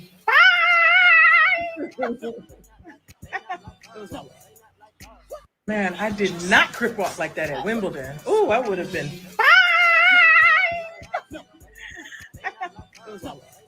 And she looked good doing it. Like, that's one of our good sisters. Like, that's one of the good ones. You know what I'm saying? I was so happy. And just for her to get that moment, because, you know, they've been bothering her about her skin and you know what I'm saying? It's just like some nonsense. Like, she ain't even in your pay grade. And then it's just the fact of y'all even just trying to, y'all bully anybody. Y'all talk about anybody at the end of the day, you know? Yes. So when I know, and I'm saying this, I come from this state. You get what I'm saying? I've lived all up and down this state. And so I know how the game goes, like you said. Like, and then I've even lived outside of this state, so I know how the game goes. And so I think it was a very beautiful representation of our people. I've seen a lot worse, and I prefer to have seen what I just saw. And let me show you something that somebody sent to me, right? Matter of fact, IND Shields. She sent me a clip, and I didn't see it until like maybe a few minutes before I was going to do this show. And it's an amazing clip. It is an amazing clip. Let me see if I can pull it up for y'all. Okay, so let's see if y'all can see this. Who do y'all think had the best Super Bowl halftime show? Like ever. Like ever. You know what I'm saying? Like in all, I don't know if you can remember all the halftime show. I said it was Here did say Whitney Houston, and I give him that one. I get the Whitney Houston. Whitney. Okay. I can dig that. Okay. So y'all let me know. I'm gonna read it.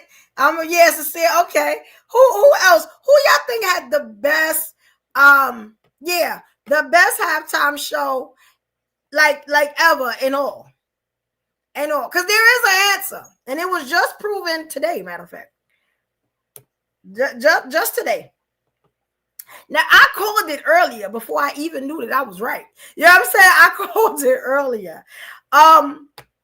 And you got to think about all the shows, the time and stuff like that. You know, that was another thing. He was the only president to attend, like a Super Bowl show. I've never seen another president come to the Super Bowl. So, you know, that was a record in itself. I was shocked to see him there, though. I really was. And then it made me think maybe this might be a rigged game. But yeah, is that we can't say it was rigged because the team he said was gonna win did not win, so we can't say it was rigged. Oh, he wanted to right, because of Kelsey, whatever his name is. That would make right. But maybe he did it because he's gonna win. Because you remember what Taylor did and why she got booed for the Kamala thing.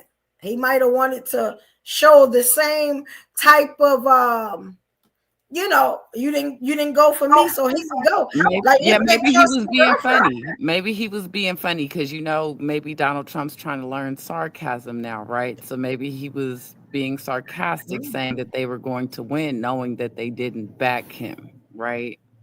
That you never know with this person. Because Kelsey, I can hear him now talking about some. Yeah, they think I'm voting for him. I don't like him. Like I said, they're both good. Once you go against him, there's no coming back from that.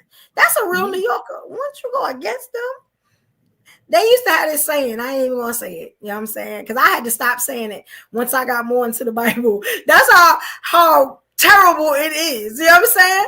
It's like what was it? I gotta know this one. But I ain't even gonna say it because I'm into the Lord, but it is very dark. You get what I'm saying? And I used to say it all the time to people I didn't like. You know what I'm saying? I have made people it's been like I mean, it's the coldest part of you'll ever get to. Oh well, you just don't care about the other life at all. I'll be on some childish stuff like, well, I'm rubber and you're glue. Whatever you say bounces off of me and sticks to you. That's better. That's better. You know what I'm saying? Because, us New Yorkers ain't no joke. Ain't no joke. Let me see. I was gonna play something for you, right? I started. Okay, so I didn't see y'all say much. You know, come up. I didn't pin the thing. These shows, I want you to come up. I'm about to play your clip. Cause I should have put a bet on this. Because what your clip shows is what I said today around 1:00. Before that, I think it got out.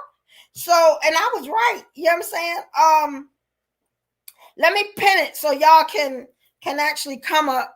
You know what I'm saying? Like, I ain't see, like, have y'all seen the Super Bowl shows and who? I saw it, Disha. I saw it. All right, here you go. I'm about to pin this up for y'all, and y'all tell me, because we about to prove it. So, and maybe I should put it in a poll. And the thing about it is that this is what I'm trying to get at with this. Everybody claimed Janet and her nip slip was the bomb. And the thing about that is that was just like a boom moment, right? Yeah, like there was no anticipation. So with Kendrick, it was like, are you really gonna do it? Are you really gonna do it? Are you gonna say what you said? But in that studio, like you said it in the studio, behind closed doors in a safe place. You feel me? Are you gonna go out on national TV and say it now? Right, yes. And I was so happy he did. Because if he didn't, people would understand. Because it's like, yo, you just doing you and you don't want to get sued. But then the fact that you did it, you get so much street cred, you get so much extra love. It'll be worth it in the end. You can just make another album and make whatever you're gonna lose.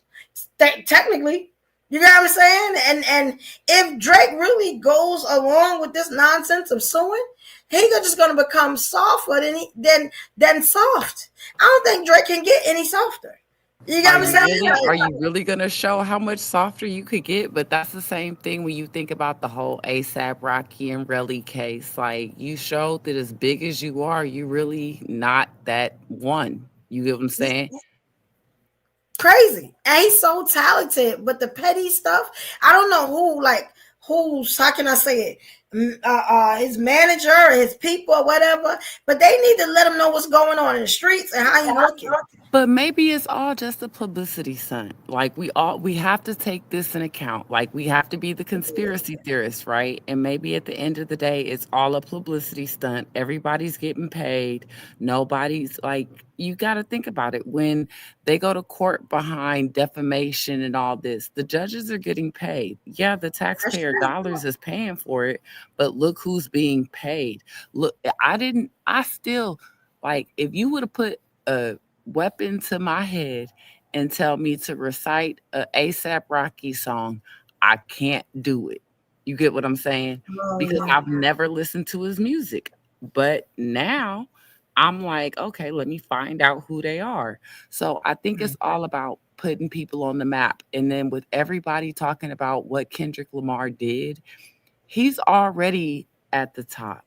He's trying to put his people on as well. You get what I'm saying? Yeah. Whoever choreographed his stuff, whoever was in his videos, Mustard. You get what I'm saying? Like he brought him out at the end because he wanted to make sure it was safe for his homeboy to come out. You get what I'm saying? That's how I saw it. I love that. That's how I saw it. Like he did all that, stepping out by himself, making sure he was not pop. I loved it. Yeah. That's just me. Oh, right. Whitney did the anthem. Y'all all right. Because when y'all said Whitney, I didn't say nothing because I didn't know. But I do remember her singing the national anthem. I do remember that. Yeah. Well, okay. So we're just talking about the halftime show then. My bad. I probably should have said that. Just the halftime show. I know. Okay. So D Shield said Bay, Dre, and Riri. Let me tell. Okay. Now Dre, that's when he brought out 50 and all that. I would say that's a close second. Beyonce. You know why I have an issue with Beyonce's? Because of what they did after Beyonce. They went back with a fine-tooth comb and they showed all the like demonic parts of it. And I was just like, damn. You know what I'm saying? Which would make me like, I probably couldn't go to a concert. But it was demonic of Kendrick, like Thalia said in the comments where she said, she says, nobody is pettier than Kendrick. Did you see his big smile when he said Drake's name right before he looked into the camera? And that was a big thing. That was very demonic. But that wasn't demonic. It was because it was like poking. You thought I wasn't gonna do it. I'm gonna do it. Ain't nothing demonic about that. It's like you can't tell me what to do. I'm on the top, not you. I got the 4 or 5 Grammys, not you. Watch me talk about you crazy because I could do it. It was a boss move. Y'all think that was a boss move? It was a boss move, but it was a petty move too. Like he was like, and then he had the chain on, it had the A on it, A minor. Yes, A minor. I was like, oh my God. And they hit it like they did at the Grammys. You know, hey Army, hey Al Bennett. You know, y'all make sure y'all subscribe. If you're new to the channel, please subscribe. Thank you, Army. Yeah, yo. And it was a little A. Did you notice it was a little A? I was like, he thought about everything. Why he put that lowercase A up there? Stop playing. I was like, yeah, Millie Vanilli. No, you didn't. Yeah. It was funnier than funny. And no, it wasn't demonic. It was very classical. It was very well planned. It was very well put together, even with Uncle Sam, because the moment that I saw him, I just was like, for real, this is what we doing? Like, this is what we doing? Is we really going to do it? And he did it. This is good. Yo, let me tell you something. The fact that he was able to do it on that level, you know what did wake up though, right? Let me show you some scenes because there is some backlash behind it, but it ain't the backlash that a lot of people thought it was going to be. Let's see, you know, Right, Black Beauty. Yes, hey, Queen. You know what I'm saying? Nah, it wasn't demonic. It was like, yeah. You think this lawsuit scare me? You know what I'm saying? They ain't touch me. I'm about to show them. You know what I'm saying? And that's why he kept, like you said, You ain't Evo, he kept dropping the beat. Is he do? Is he really do? I was like, Hold on, wait. Everybody woke up at that moment.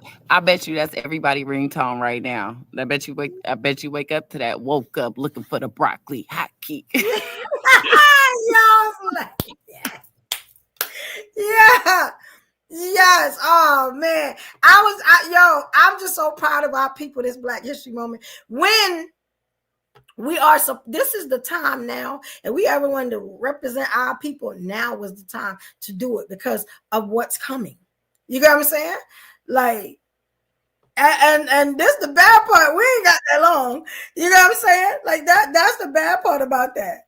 Hey, Eagle. Hey. Yeah, definitely B. All day B and Riri for me, but Dr. Dre, that brought back so many memories. So yeah, definitely halftime was, oh my gosh, it just lit us up when we needed it. Yes, we needed that. Dre was on time. Definitely. And like Army said, it was the 47 person that played the Super. I didn't even know that, Army. Thank you. I didn't even know that. So you see the symbolism in that? He had What was it? It was the what? Army said it was the 47 person is that like the 47 person to play the Super Bowl halftime?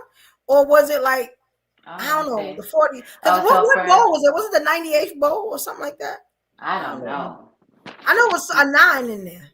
I think it was 6 or something, right? I don't know. I lost count. I stopped in 1996 when my Cowboys, so I don't know. Oh, okay. Our last win was 1996. We have it next year. Oh, the president. Okay. Oh yeah. See, Dallas Cowboys. We did 5 years, and in 2026 we'll do it again in 30 years at the 30 year. 30 years? So yeah, so the Eagles can have it because Cowboys coming back next year. Okay. All right. I wish I knew what was going on with it, but I don't. No, my dad was a Dallas Cowboys fan. I'm all teams Texas though. Yeah, everything Texas. Oh, okay. I feel that. I ain't mad at that. Let me play your clip. Halftime, I would say that Beyonce, Dre, and Riri for me. Yeah. I'm trying to think. Mine definitely will be Dre because 50 Cent was in it. Bruno Mars was really good. Wasn't Bruno Mars? I think it was. The only thing didn't Bruno Mars do the Super Bowl? No, I don't remember. Oh, was that like a concert or something? I kind of remember him doing something on a big stage. I remember him doing like that. Super Bowl. I want to say I love Coldplay, but that's a whole different vibe. But I love Coldplay. Mm-hmm. I didn't like Usher. I thought it was very like generic. Like I thought he could get better to me, but. I mean, Janet Jackson and Justin Timberlake was amazing. It's just we had so much drama after. And that was staged. We found out. Yeah, it was definitely. Well, that's why Kendrick. Okay, we'll talk about that. I told you I'm gonna tell you my thought on that. The whole staging thing. I have a thought on that. Remind me. Okay, y'all let me know when the clip comes up. Now we was talking about what was the best Super Bowl ever. Us and like the fans that watched it all over was the best one. Now this clip is I thought this. You know what I'm saying? This was early when somebody else asked me. Now they told me that the Janet Jackson knit slip, was a man. So he was like, I think that was the best. I could watch football and see titties. And I was like, oh, all right. But if you think I'm on a bigger level, nah, that wasn't it. You know what I'm saying? Right. That's crazy.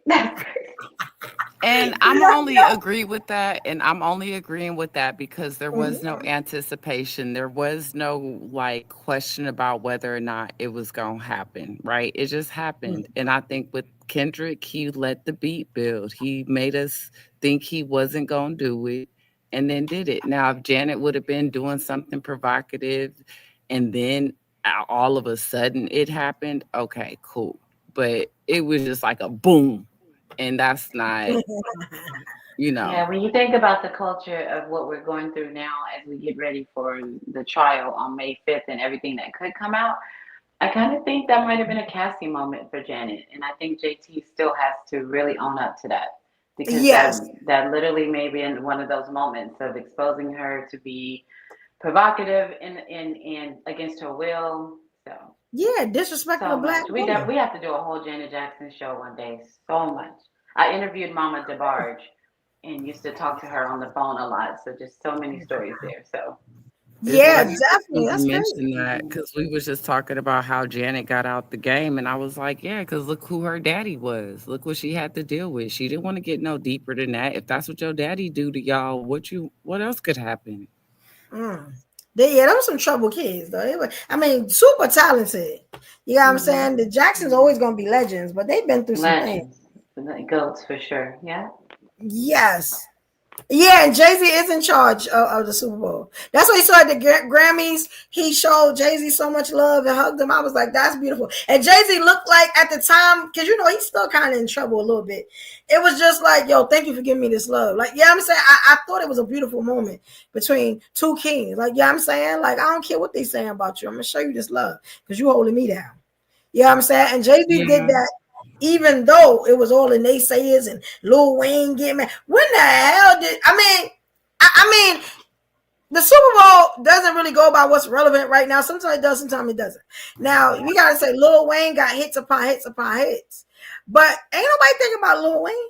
But you know what? Lil Wayne was a part of the promo too because the commercial he drops the album date, so it was all promo. But it was I didn't see the commercials. I missed the commercial. I did see the album is 6/6/25. So all that was promo. Oh, that's just promo. I did see the one with the ladies. Let me see if I can put, because I noticed when I came on YouTube, it was the first thing that came on. With the women, and they were saying something about don't do this, but do it. Yeah. Did you see? I thought that was amazing. I was like, yo, that's what our queens need to see and need to hear right now. You got what I'm saying? I'm gonna pull that up. Let me play this for y'all. This is the answer to what the best Super Bowl performance halftime show was of all time. And thank you, D-Shield. D-Shield's provided me with this at the most perfect time. I saw it. I said, oh, that's what I'm talking about. I thought about you when I scrolled, and I was like, when I was creating, I was like, oh, Evo, she got it. She has to know this. She has to know before tonight. Yes, this is going to be beautiful. And I ain't even watch it because I know where it's going. So here it go. We all going to watch it together, y'all. Here it go.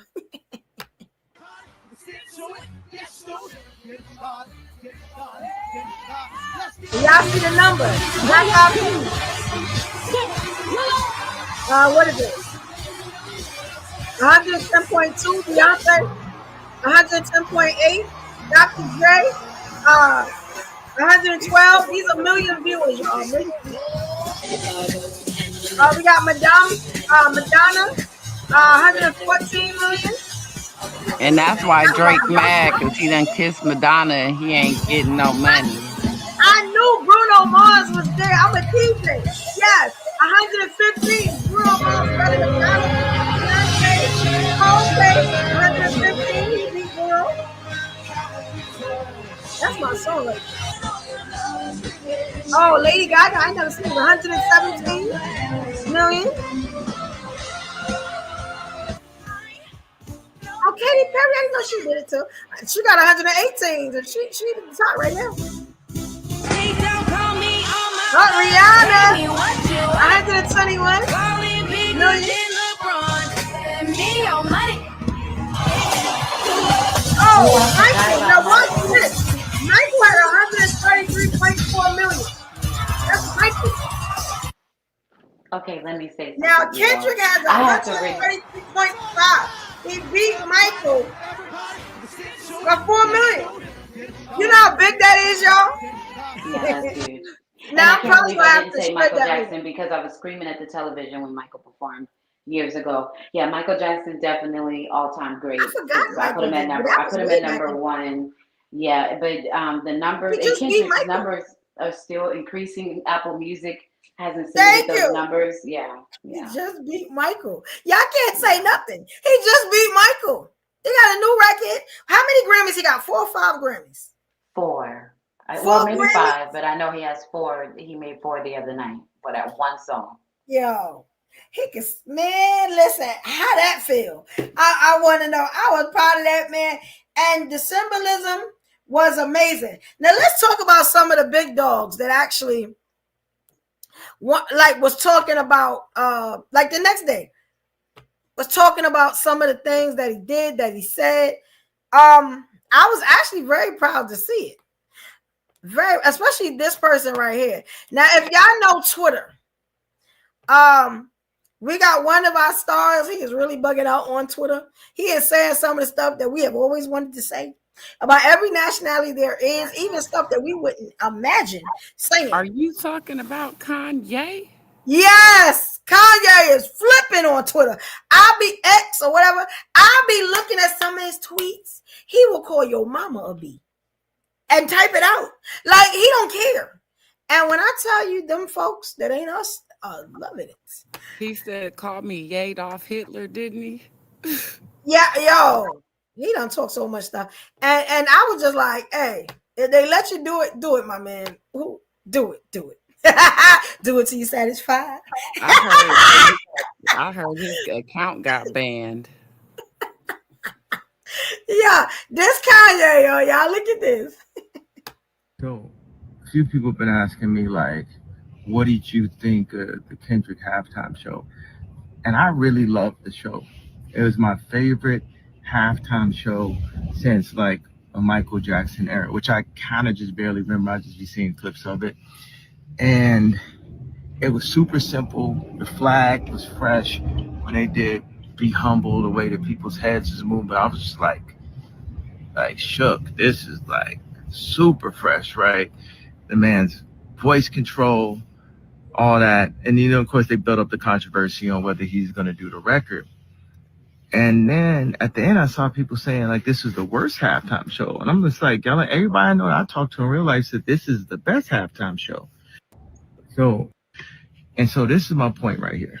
When I say one man's in jail, one superstar, one black superstar is in jail. The next black superstar is on stage. They take one rapper to take another rapper down. You got to remember, watch this. It's like Drake was almost like the new generation R. Kelly.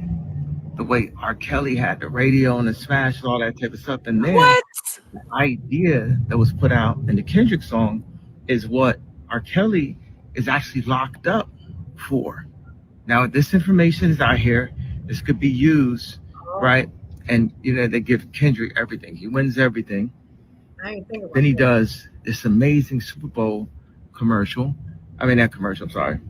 Forwarding slip, shout out, go to Yeezy.com. I didn't do that on purpose, bro. He does this amazing Super Bowl performance, and right after they say it's the worst Super Bowl performance. And I'm like, yo, this is what I've been saying. They use, and so this is my point. You know what? He brought up a great point. I don't know if y'all heard him. Let me take this down.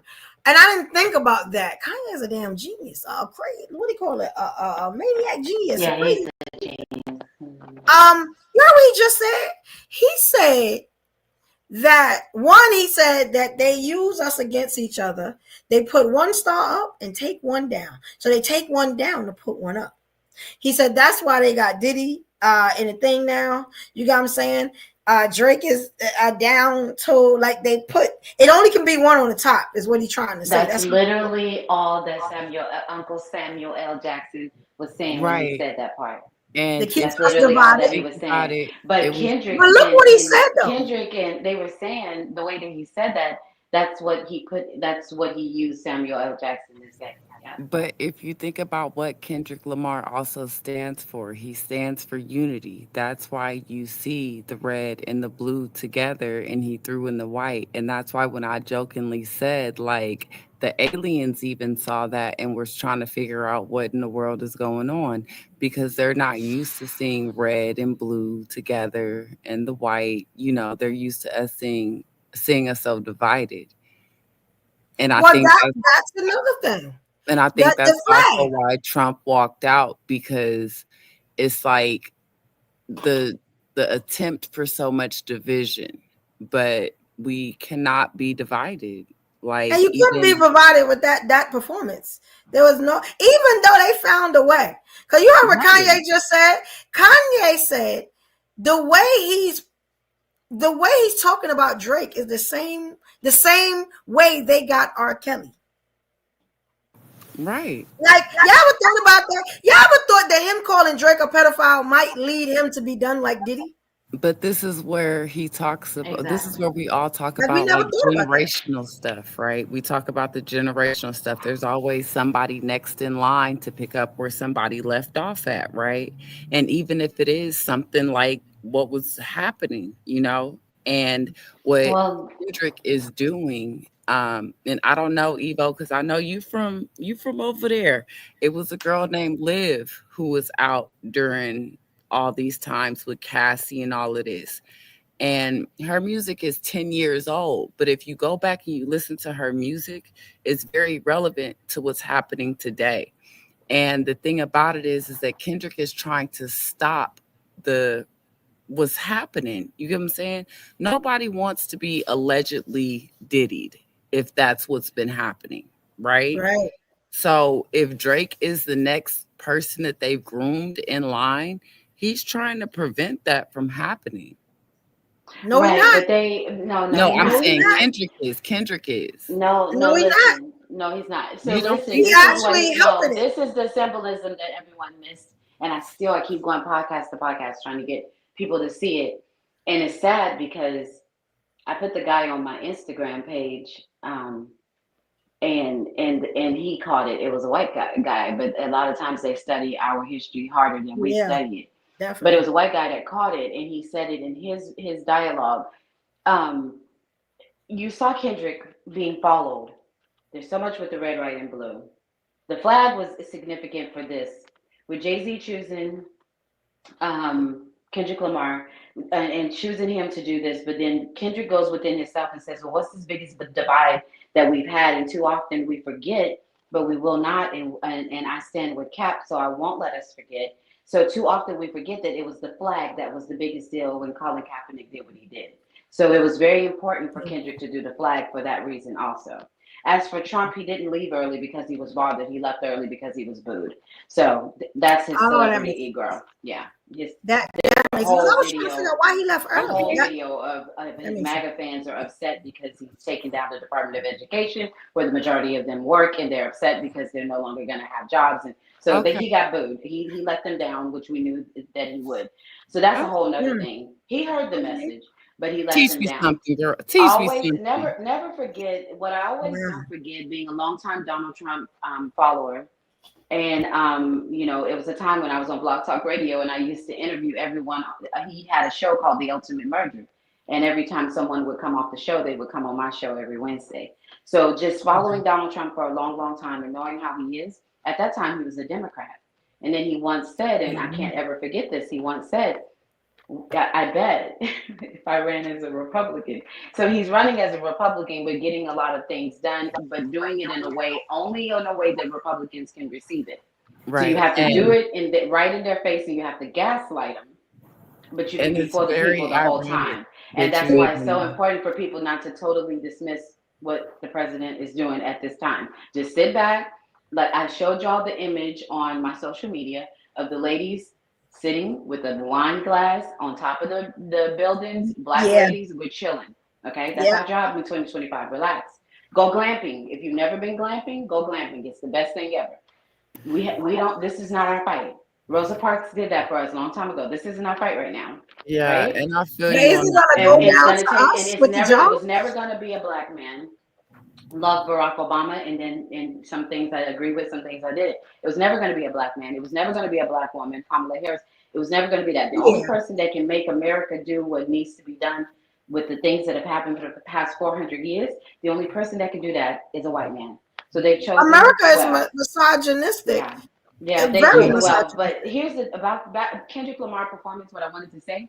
He constantly, across the whole stage, he's covered by people, the guys in the gentlemen that are wearing the white sweatsuits, and he's constantly with the guys with the white sweatsuits. And there's a moment when he harmonizes it with the jail scene by the lamppost. He harmonizes when they were sitting there like they're in jail and they're harmonizing in that prison kind of mentality. And like they were in that scene. that was important because of the work that Jay-Z and Beyonce phenomenally do by providing prison awareness and reform. So they do a lot of work. They put a lot of money behind reform. They pay for attorneys for people that are given bad sentences. They do a lot of money on prison reform. So that was really good for that. And I like that he went back and did that for him. But you saw Kendrick Lamar being followed by the people in white. So when you see them at one point, you never see the guys in white leave Kendrick. The representation of the white are the music industry, the Jews, possibly, the white men, possibly, that are always protecting him. He's saying, I can do this. I can do these things. I can get these messages over. I can be used this way. I know you're using me. I know I'm a puppet. I can be used this way, but I'm protected by this white circle. And I do agree And with you our in people that in the sense, culture, our 'cause- people in the community are not protected by that circle like I am. So there's very few of us, Samuel L. Jacksons, Denzel Washingtons, there's very few of us that can do things like this. But can I say something to that? 1 second, I'm almost done. I'm gonna land it. And then, but the only thing that cannot happen is that it can't ever be all of us at once. Which is why you have, whether these guys, all of these guys do what men do. Bill Cosby does what all culture of men have done. R. Kelly did what all culture of men have done. And not mentioning the fact that R. Kelly would have never gotten his hands on my daughter, right? Diddy would have never gotten his hands on my daughter because I would have never been the one. Cassie's daddy sat there and signed the paper across from Diddy, knowing who Diddy was. They all do. So there are girls that are teenagers that play with Barbies, and then there are fast girls. So a lot of times that is, the parents really need to be blamed for some of this stuff often because they neglect these children in such a way trying to get them famous for that extra dollar. But Kendrick is protected, and that's what I like that he did with the guys in the white sweatsuits. Yeah, that he's covered. I do agree with you on that notion because, I will say this is that I'm from California and we're big on our white t-shirts, blue jeans, and Nikes. That's like our go-to. And I will say that when I understand you when you said like about being protected and you can't always be protected. That's why sometimes I ain't gonna lie, I stay in the house because I'd be like, you know what? God might need to protect somebody else today. And I don't step outside because I know that I can be okay inside. And I get it, but it's just a lifestyle that we do live. And considering the politicians that we've had to live under, because you have to keep in mind that California has been living under Kamala Harris. And there have been men that have been sent to jail for things that they shouldn't have been. There have been parents that have been affected because of certain situations that they shouldn't have been. So for us, our men, when they go to prison, and we can all attest to this, men go to prison and all of a sudden they find Jesus. They find whoever it is. And here in California, that's just kind of what it is. Like, once they go to jail, they figure it out. So yeah, it is a messed up mentality to have, but in a lot of cases, it does fix some of our young men. Yeah, but so I mean, you're talking prison reform, but there are people. See, I've lived so well traveled, right? But I grew up in Texas around majority. I was in the projects, like I told you, Evo, until 5 years old, and then my father, his business moved us to other side of town with majority white. So I grew up with white. I grew up with white people that could be sitting in the car with me and a group of friends, and we could be with the white boy driving, and he could be the one pulled over, and 3 of the friends in the car go to jail because they're black and he won't. So I grew up around that. So white people do the same amount of crimes, and they never figured that they needed prison to get better. And then I worked, I do a lot of work in Denver, Colorado. So I'm in Colorado and I see them do tremendous amount of crime, and they definitely don't do the same time. So it's not a fair system at all. And we've never needed ridiculous sentences for things that are not violent. And that is what we have seen, which is why Colorado's governor, I love Governor Polis, because he legalized this whole state to say, hey, I don't want people being put in jail for marijuana. That's ridiculous. So he legalized the state. They didn't want Kamala Harris to become president. It just wasn't going to happen yet. It will happen in 2028. They didn't want it to happen because that governor in Colorado, Governor Polis, and Senator Booker in New Jersey, and Kamala Harris put a bill together that's ready. All it needs to do is go to the floor, and it legalizes the entire United States. Like Canada, it takes away those problems, and you stop locking up people for nonviolent crimes, because there are judges that do give ridiculous sentences for the most petty of things. So that was, Kendrick is petty, and having that on the stage, perfect. But like him and Samuel will constantly, if you go back and listen to just Samuel's dialogue only, and you just listen to what he was saying, and then you go to the lights at the end, turn the TV off, game over. Because they're saying we're done playing. But we don't have to fight this fight, Kendrick is saying, because we, celebrities, are covered by these people in white. Y'all celebrities are good. It's us that's going to be messed up. We just can, no, we can relax. We're going to be good, but we got to let them do what they do. Nah, we're not going to be good. I promise you, we were talking those affirmations last night. I'm gonna show you something. But this is the only thing, though, Evo. You have to remember what this country has done since the beginning of time, right? This country believes. Well, I grew up around, like I said, majority white people, so I can tell you again and again. All the CEOs that I've ever worked for, they believe in one thing: it's survival of the fittest. And when things do not work, tear it up to build it back up. So there is always, as long as you choose America, there's always going to be a season where things get torn down and built back up. That's just the way that they do business here. So letting it go into a recession, letting the economy, look at the last, I said today in a joke on my stories, the last food item at the grocery store that could possibly be put in our bellies was just recalled today. They just recalled tuna. Like, they did? Yeah, today. That was the pandemic food. That was the food. If they have this blackout, like they talking about, it's gonna happen. Then I ain't gonna say what else, but y'all hit me up. I'll tell y'all what else I can buy. That guy in California predicted that. He said, if we don't get these people out of here into different states, with everything that's going on, you have a rebuild thing that's gonna a tear down and a rebuild thing that could happen. That if we don't get people going, here's what's going to happen. He said, but by December, especially if a blackout happens, this guy said by December, a lot of the population will be gone, because you and I have a lot of survival tricks, like how to make it, and I'm a military wife, so I know how to make it, right? But if you got any type of sickness, a lot of us is not going to make it. A lot of us have and they don't know how to do it without, because I'm a natural. I try to stay away from medicine as much as I can, but I still go to the doctor because I can't look at my body and see a scan, right? So I go to the doctor, but I try to stay away from heavy medicine. But people don't know how to heal themselves without the antibiotics, so the next pandemic. My daughter's a nurse.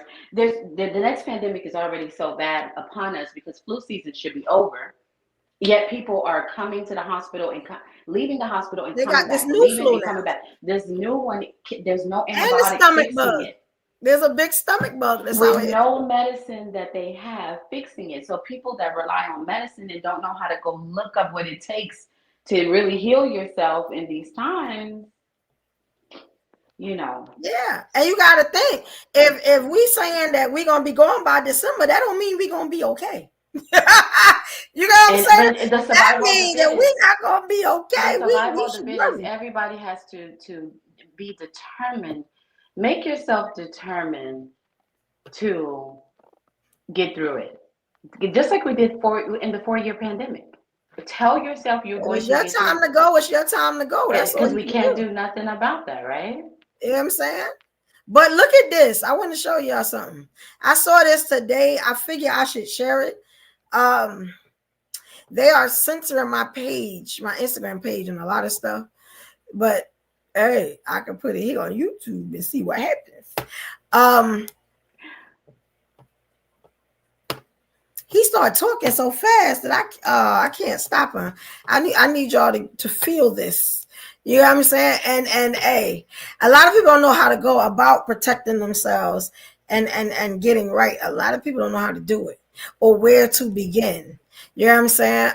But he kind of gonna break it down. It was another guy. See, I'm not really watching us, I'm watching them. That's more what I'm doing right now. Because they are getting ready. We are not. Yeah, and that's what I did during in 2018. I was in Colorado and I saw them getting ready for something, and then a lot of people started going to Italy and different countries. I'm like, what's going on? They knew ahead of time. So always, yeah, you said it just right. Yeah, always watch. Check this out. Hopefully y'all can see this. Can y'all hear it?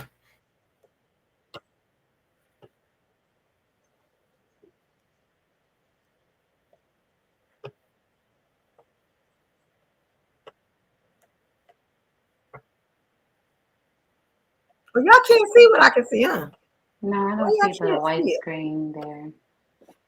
Y'all can hear it though. Hold on. on. I see him. Oh, okay, I see that on the side there. Y'all see his lips moving? No, why y'all can't see this? No, it's frozen. Let me see this thing. And can y'all see a black screen now? I see it now. People I hear it. Created the artistry. Okay, let me see Others, if I can go especially back. some He talks so long, but felt confused or even uncomfortable. See, this some is white folk. Oh, here you go. Kendrick Lamar didn't just perform at the Super Bowl. He made a statement. His halftime show wasn't just about entertainment. It was about symbolism, storytelling, and pushing boundaries. The entire performance unfolded across 4 stages that were shaped like a PlayStation controller button. And that wasn't just a design choice. It was Lamar's way of showing his life as a video game, a journey through obstacles, survival, and resistance. While many people appreciated the artistry, others, especially some white viewers, felt confused or even uncomfortable. Some white folks watched and thought that was cool, but others dug deeper and listened to black voices breaking down the symbolism and realized just how layered the performance was. The American flag imagery, the way the dancers moved, and the subtle nods to Lamar's ongoing themes, it was all intentional. But some white folks weren't just confused, they were angry.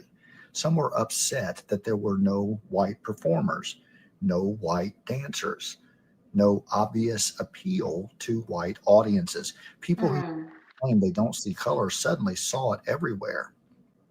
But why did it bother them? Because this performance wasn't centered on them. It wasn't for them, by them, and about them. It didn't ask their permission, seek their approval. Nailed it. To their comfort. And that's unsettling when you're used to being in control. Seeing Samuel L. Jackson as a black Uncle Sam, watching a show that didn't need whiteness at its center, that flipped the usual power dynamic. It puts whiteness in the position of the observed, and for some, that was too much. This is the same discomfort some people felt when a black man walked into the White House. The same outrage that erupts whenever black joy exists outside of white validation. Because black joy, self-sustained, unbothered, and fully free, has always been seen as a challenge to white supremacy. But here's the thing, art doesn't have to center us for us to appreciate it. We don't have to fully understand something for it to be valuable. Curiosity and humility go a long way. And instead of reacting with fear or frustration, we can choose to learn. So today, I'm grateful for the voices that helped me see what I missed. And I'm thankful for the artists, the activists, the storytellers who challenged me to think beyond my own lens. Because last night, Kendrick Lamar didn't just put on a halftime show, but he put up a mirror. And what we saw in it, that's up to us.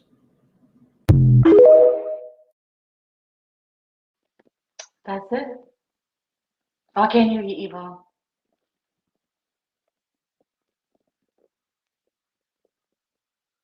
I can't hear you. I still can't hear you. Okay, I'm gonna come right back. Okay.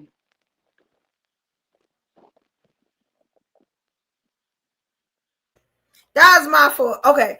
There was also another video, but it expired unexpectedly. Now, usually when that happens, if I pull something from X or somewhere and it expires in a certain amount of time, that means they pulled it because it is given.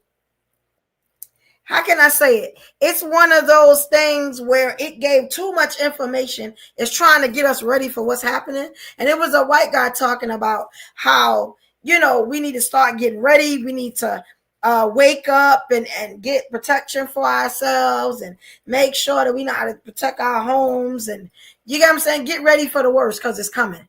And I tried to play it and it says message expired. So that means they took it off of X. I figured they were going to do that.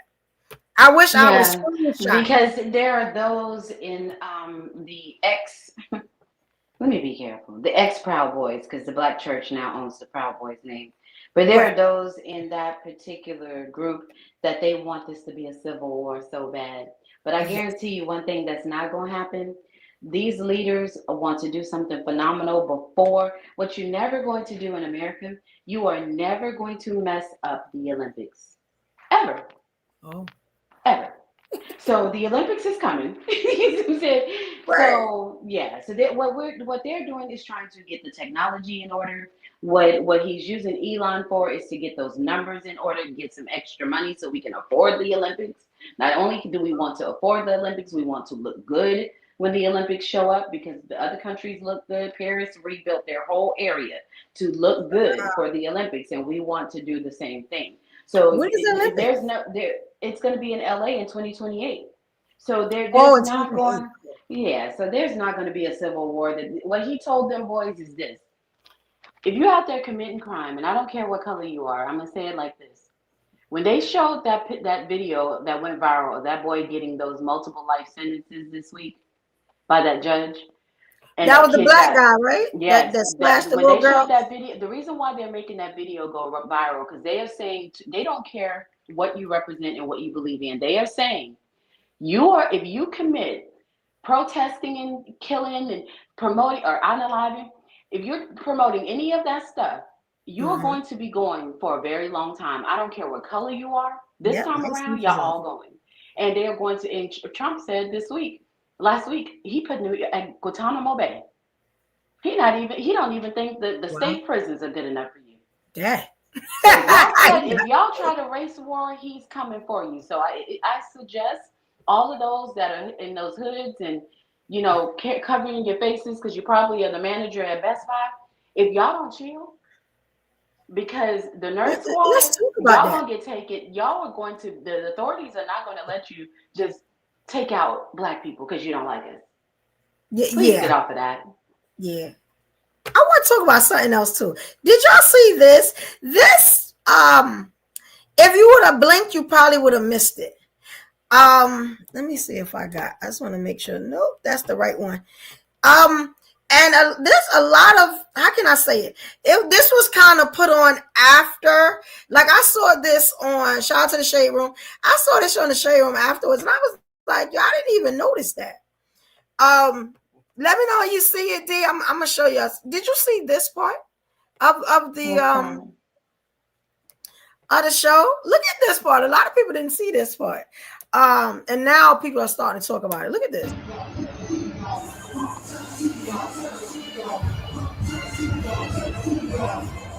It was right at the end, man. What? The fan got out into the. Oh God, no.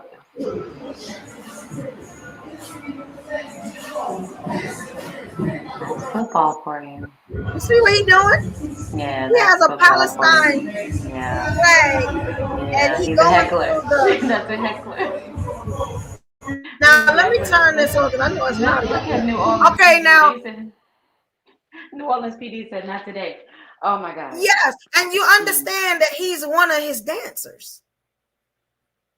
Oh, so he did you got remember hired as there was a white set of people he had? There was a blue set, a red set, and then a black set. Y'all remember the black set? He was one of the dancers. They said that they have now, fired him. He probably is not going to be able to work anywhere else, like he's banned or something. I was trying to figure out what was the purpose of that. I mean, when you feel strongly, you feel strongly. But why? Why mess up your... Because you just saw 133.5 million. He went down for his cause. Yeah, 135.5 million views, and he wanted his message. He sure did. And he got his viral moment.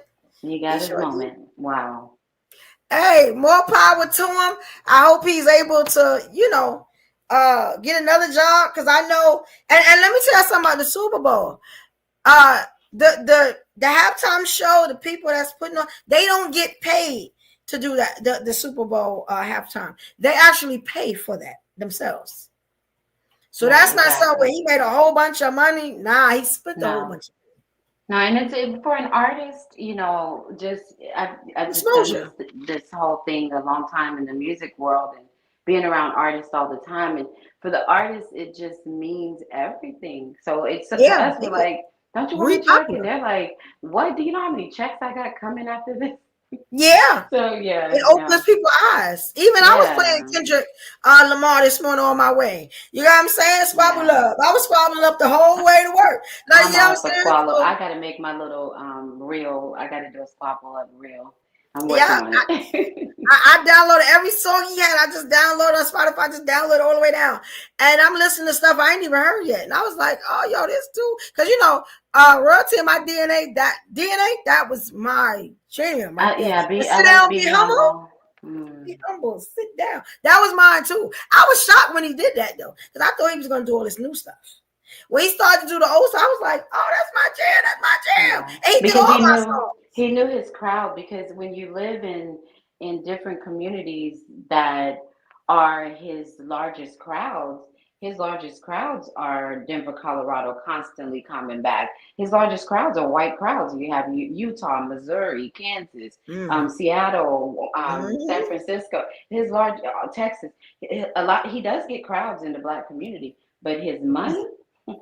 I know that's right. Go with your money. They paying. It's what it is. It is what it is. Yes. Yeah, this is a great show. I got a lot more clips, but I just wanted to kind of focus on the Super Bowl, kind of get y'all into thinking on a different level. Yeah, you hear the music, but it's so much symbolism and messages and stuff behind the music. We have to get ready for whatever is coming. You get what I'm saying? You need to start reading more. You need to start doing more of your research. If you're not protected by any means necessary, you need to be protected. You get what I'm saying? It's time to stack up on food and shelter. And you get what I'm saying? Make a buddy system and get a plan. You get what I'm saying? It's somebody said it was like, it's going to be like the day after tomorrow. What's the other one? Hunger Games. And Leave the World Behind. They're mentioning. Yeah, and I ain't even seen that one. So it's like, that's a good one. Leave the World Behind. But then you got to think about it. If this, like they saying, is the rapture, the coming of Jesus, we don't survive that. There's a new world after it. Well, at the same time, there are no survivors. There will be no 2028. I mean, the thing is that we have to. I've been in the church my whole life, right? Like, born and raised in the church and saved at 9 years old, baptized 9 years old, right? So, but I decided when I left church and kind of took a break and I'm back in church, right? But I took a break, but I studied Christian ministry while I was there. And so when I went to university, I studied Christian ministry. And one thing that we have to remember that I had a professor who was a minister, and he taught me something really important. And he said that, a lot of times the preachers get up there and they preach apocalyptic literature, right? And the Bible is apocalyptic literature, and it's meant to be that. Every apostle in the Bible was called at that time to tell a very important message that, again, the Bible is the best-selling book of all times. No other book has ever outsold it. So it tells a message, and all those books were really important. And the message is in there. And then now I love how we have what we studied in school. The Hebrew translations are now out there so people can see what was really written, not the watered down slave master versions. And so we can start seeing the real word as it is, which is why I go to church with Pastor Keon Henderson is where I like to go to church in. Houston services is the service I like to do. Shawnee Henderson, Mrs. Shawnee O'Neal Henderson's Shawnee from the husband. Basketball Yes, Wives. that guy, he studied the Bible so well, and he studied the Hebrew version of it. And so he knows how to break it down real well in layman's terms, right? So, but because of that, like it's apocalyptic literature, so you always have to look at apocalyptic literature, like the book of Revelation. When we go into the book of Revelation, we look at it and we see that the main message is that a time is going to come to an end, because Prince tried to get us ready in 1999. I'm 51 years old. He told us that in 1999, and we got ready for an ending, and we thought it was it. But it wasn't. And that was different. That wasn't Revelation. That wasn't the end of the world. No, but that was Y2K, wasn't it? It was Y2K, and that's the same. But that wasn't the end of the world. But that's the same message that I'm giving today, Evo. That's what I'm trying to share. But that's not Revelation. Jesus wasn't coming back in 2000. No, listen. I was there at that time. I was there. People were really some people even unalived themselves because they were taught by a lot of pastors that was it. So there were a lot of I was there too. I remember it. Yeah, it wasn't. No, it was well, this one. Okay, but people were preaching that it was. This is the only thing I want to share, Evo. I believe California was the biggest side. This is what I believe. The end of time is something that you just said earlier. We all have our time. Yeah. The end is not going to be one. It's not always going to be one mass ending. It may not be just one big thing that's going to happen that we got to get ready for. Every single day is get ready for the rapture, because all of our endings are different. Yeah, and we go by fire, so it's which is what's happening around us. Yeah, we never know what's going to happen any given day, so we don't live in fear. We live in awareness. Yeah, we know. I mean, I remember Corsair saying something about like the president and the. I forgot. She said it yesterday, and I was just like, "Yo, that make a lot of sense," because we will be ruled by the Antichrist, and and she said something on those lines, and I was like, I never thought about that. Like, yeah, it's like so much stuff that we're. But that's what Kendrick. That's another point that Kendrick made on. Everybody says, "Oh, he did the PlayStation remote because he's trying to show you his life played out." But the PlayStation remote, along with the American flag, is something that many of us have been trying to say for years. America is an experiment, and these are games that are being played. That's why he ended it with game over. We are aware that it's a game, and we are going to not let you play this game with us anymore. And that's why Elon went to the White House today to say, look, it's a democracy. Allow the people to say how they want things to go. And that meeting, that was important. I don't. But that was an important message to say, look, the people are saying they want change, they want different. And this is just that season when it's going to come. And they just firing the people and taking their jobs and stuff to feed their families. America is awful. Yeah, I'm saying, so how can you say you want stuff for the people? We are not included in that we. I hope we understand that. I say it almost every show. When they say we, they're not talking about the brown. But this is how could y'all live differently than we've lived for 400 years? They've never talked about us. We just became a whole person. Wasn't we 3/5 of a person for decades, for centuries? It was never about us. So we're not in. When they said we the people, they were not talking about us, and they're still not talking about us. They're still not, and they probably never will. So we don't live life based on that. We never seen them take care of us. So I don't want people to start thinking now. Okay, but I do want my people to know that everyone that I know lives in prosperity. My family lives in. We're all homeowners. But that's y'all. I know, but that's not the majority of us. I want people. We gotta get on a bigger. Because I'm gonna be honest. I'm a hood baby. I see the hood all the time. That's not what we're doing over here. And it's got to be thousands, almost to 1 million of us over here. Right, but for your business, have you ever did an SBA? No. I looked when the Biden and Harris were president. They opened up. They had a meeting with Pinky from Slutty Vegan and Uncle Nearest and all them, and they all went to this meeting. And they had, and it was Fat Joe too. They were all at this meeting at the White House, and they said it's so sad how the SBAs are available in every community, but so many people don't know. So they're saying that with an SBA, you need $0 to start your business with an SBA. Let me ask you, is that like a loan or a grant? It's a grant, and it's always been, and it has so much money. So are they still doing the grants? Because you know they yes. took away the loans. No. You know we can't go and get a loan right now. I know, but the SBA. So are they giving the grants if you can't get a loan? You can call right now, and the SBA list is still going to be the and SBA they'll give you list. Free money that you ain't got to pay back? But you can't get a loan? Because that money was set aside. But that money was set aside years ago to be kept a secret, so a lot of people wouldn't know. Every time someone that knows needs to tell people. And when you get yours, tell the next, the next, and the next. It's always been available. Is it predominantly for Black people, or it's like no? It's you're going to find more Black people are getting it for the simple reason we didn't have the trust funds. You know, we don't have the daddy's 401k. That's why we get it more. It means nothing different than the fact that we just don't have that extra billion for daddy to hand us to start our business, right? So yes, a lot more people get it, but look into your SBA. What happens is it's a lot of paperwork and people give up.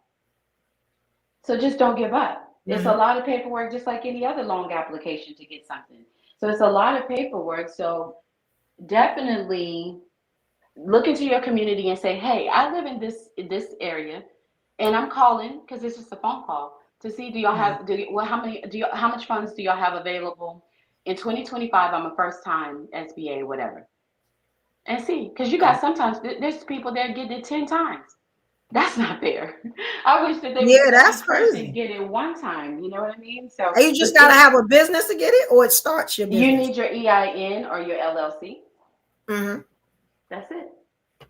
And they just give you, or you gotta know, like you gotta know how much money you need and what you're for. You're gonna get a representative, and then the representative is gonna get you started. And it's almost like when you go working for a job for the state, you're gonna go through all the hiring process, all that. You're gonna do all that, but you don't have to do. When you get to the end of the line and you sit in front of the officer, you're not getting a no. That's the difference between the loan and the was like guaranteed, right? Because it's yours from birthright. That's your community. And what do? You go to the bank for this, or no? You got to go to the SBAs. I don't know where. Like I know for Texas, it's in San Antonio, but I can't tell you in your area. I'm gonna look into that.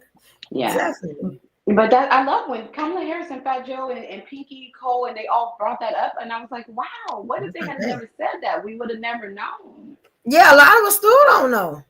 Like it's been more businesses from the pandemic than forever. And that's the reason why so many businesses have popped up, because a lot of them learned about the SBAs and they went and got it.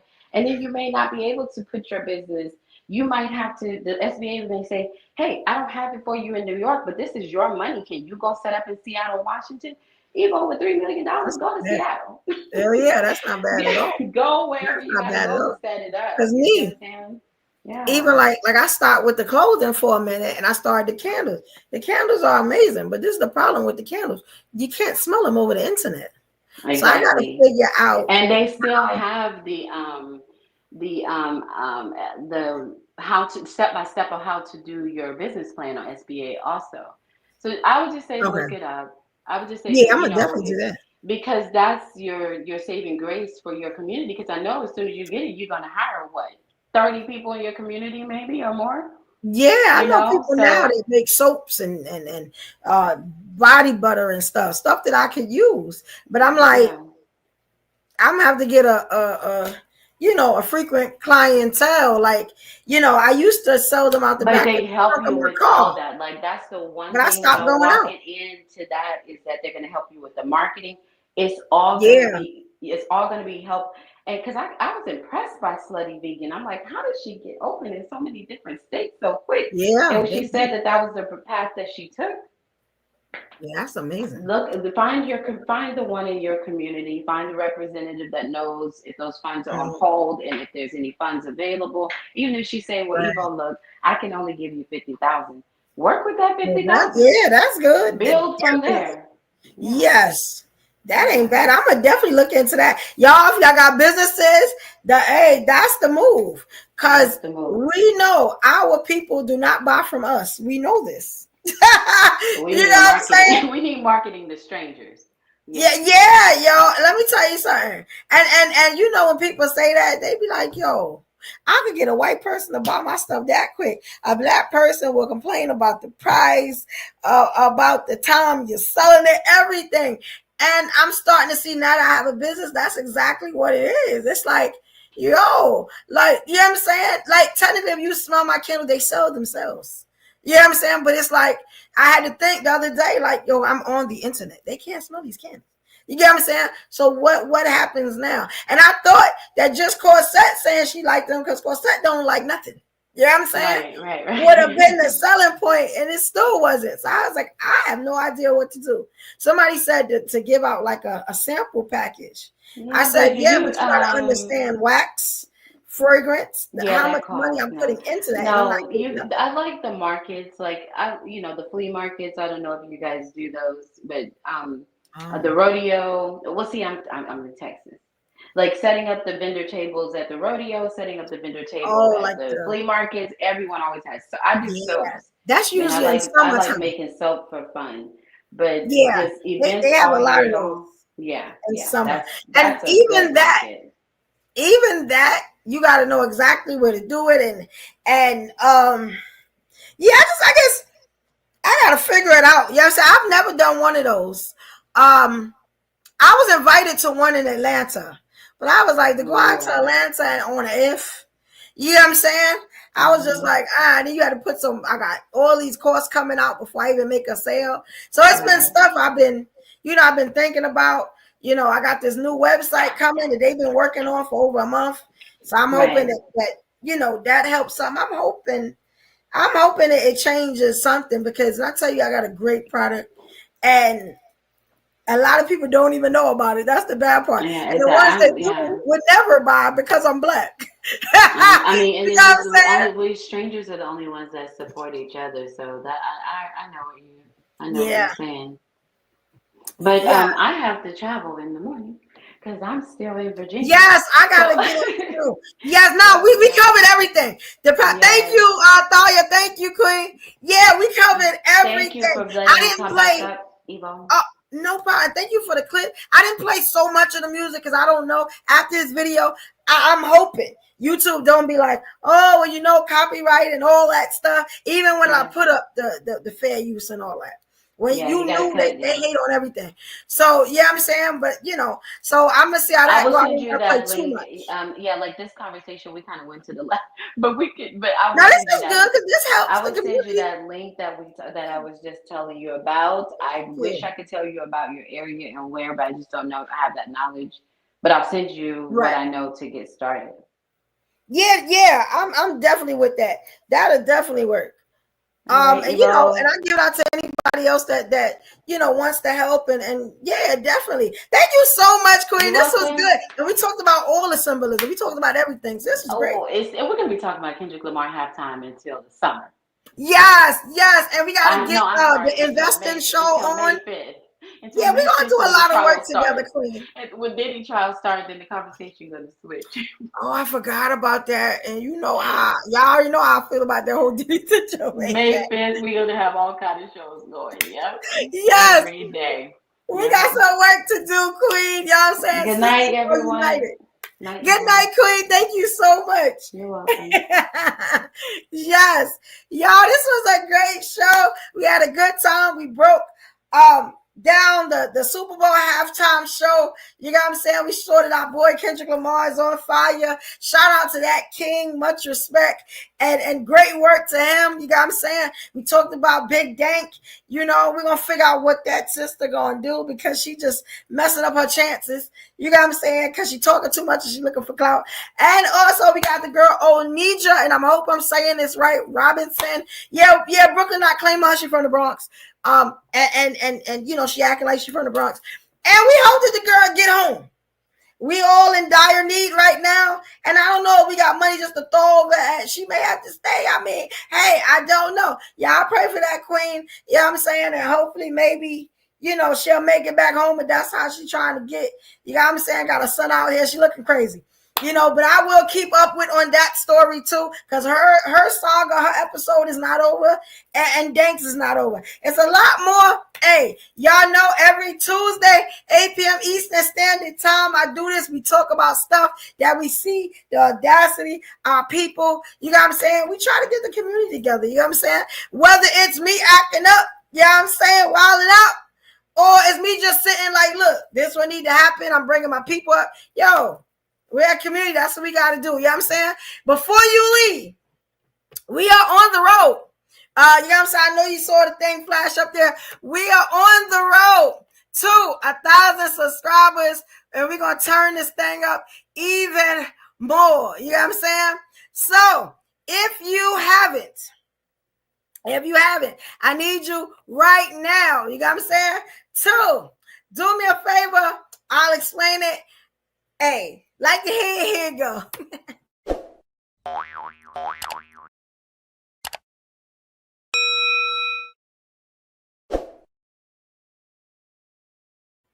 All right, yes, we're on the road to 1,000 subscribers. Please subscribe to the channel. That was to show you how to subscribe. Please press the subscribe button. You know what I'm saying? If you're watching, if you ever watched the show, and you want to just show some love and help, tell your people to subscribe. Also, hit the like button. If you're in the room, you left a comment. You know what I'm saying? You're watching it later. You're used to watching us. You know what I'm saying? You want to show love because that's what it's all about. Please hit that like button. And also the notification bell, that's for you. I'm just looking out for you. So when we have these shows and, you know what I'm saying, we're talking about this stuff, we have these impromptu shows, you won't miss a show. You get what I'm saying? Also, there is a membership that I don't think I played it tonight. You get what I'm saying? We have memberships also for exclusive content you won't see on the show. You got what I'm saying? It could be bloopers. It could be just something I don't want to show on YouTube. I want to let the members see it. It could be shows that y'all didn't even see that were aired, interviews, all this stuff, right? Polls, ask you what you want to see. We have game nights, exclusive game nights for the members, everything. We have 3 level tiers. So level 1 is $2.99, level 2 is $5.99, and level 3, which is the best level. Why is it the best level? Because for my new website, I'm giving away a lot of products, a lot of different things, and you get a discount. You get almost up to 50%. It depends on what it is. Yo, the discount you get is mega big just from being a member. You know what I'm saying?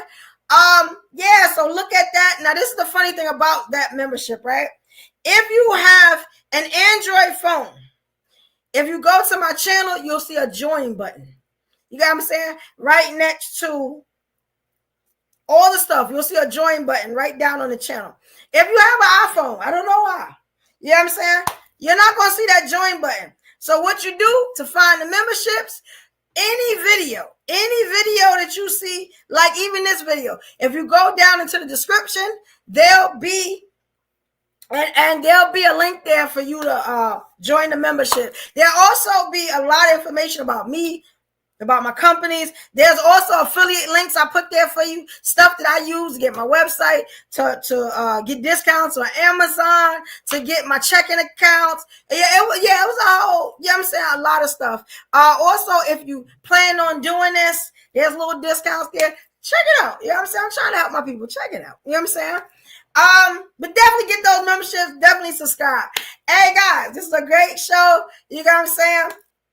And we all going into a snowstorm. It don't matter where you're at. Hopefully you got all the things you need. You know what I'm saying? And hopefully it's not too much snow.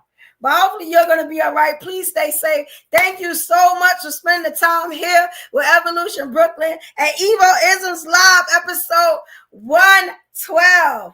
I will see y'all on Thursday for the Live Ladies Podcast, 8 p.m. Eastern Standard Time. Salute to all my evolutionaries. I love y'all. Y'all my people. You know what I'm saying? This thing wouldn't even be fun without y'all. You know what I'm saying? I wish y'all all the best, and I'll see you on Thursday. We got an explosive show. We about to show that fire on Thursday. You know what I'm saying? Yeah, it's going to be a lot of wild out, you know what I'm saying, crash out sessions, but you're used to that because it's us. All right, y'all. Thank y'all so much. Have a good night, y'all.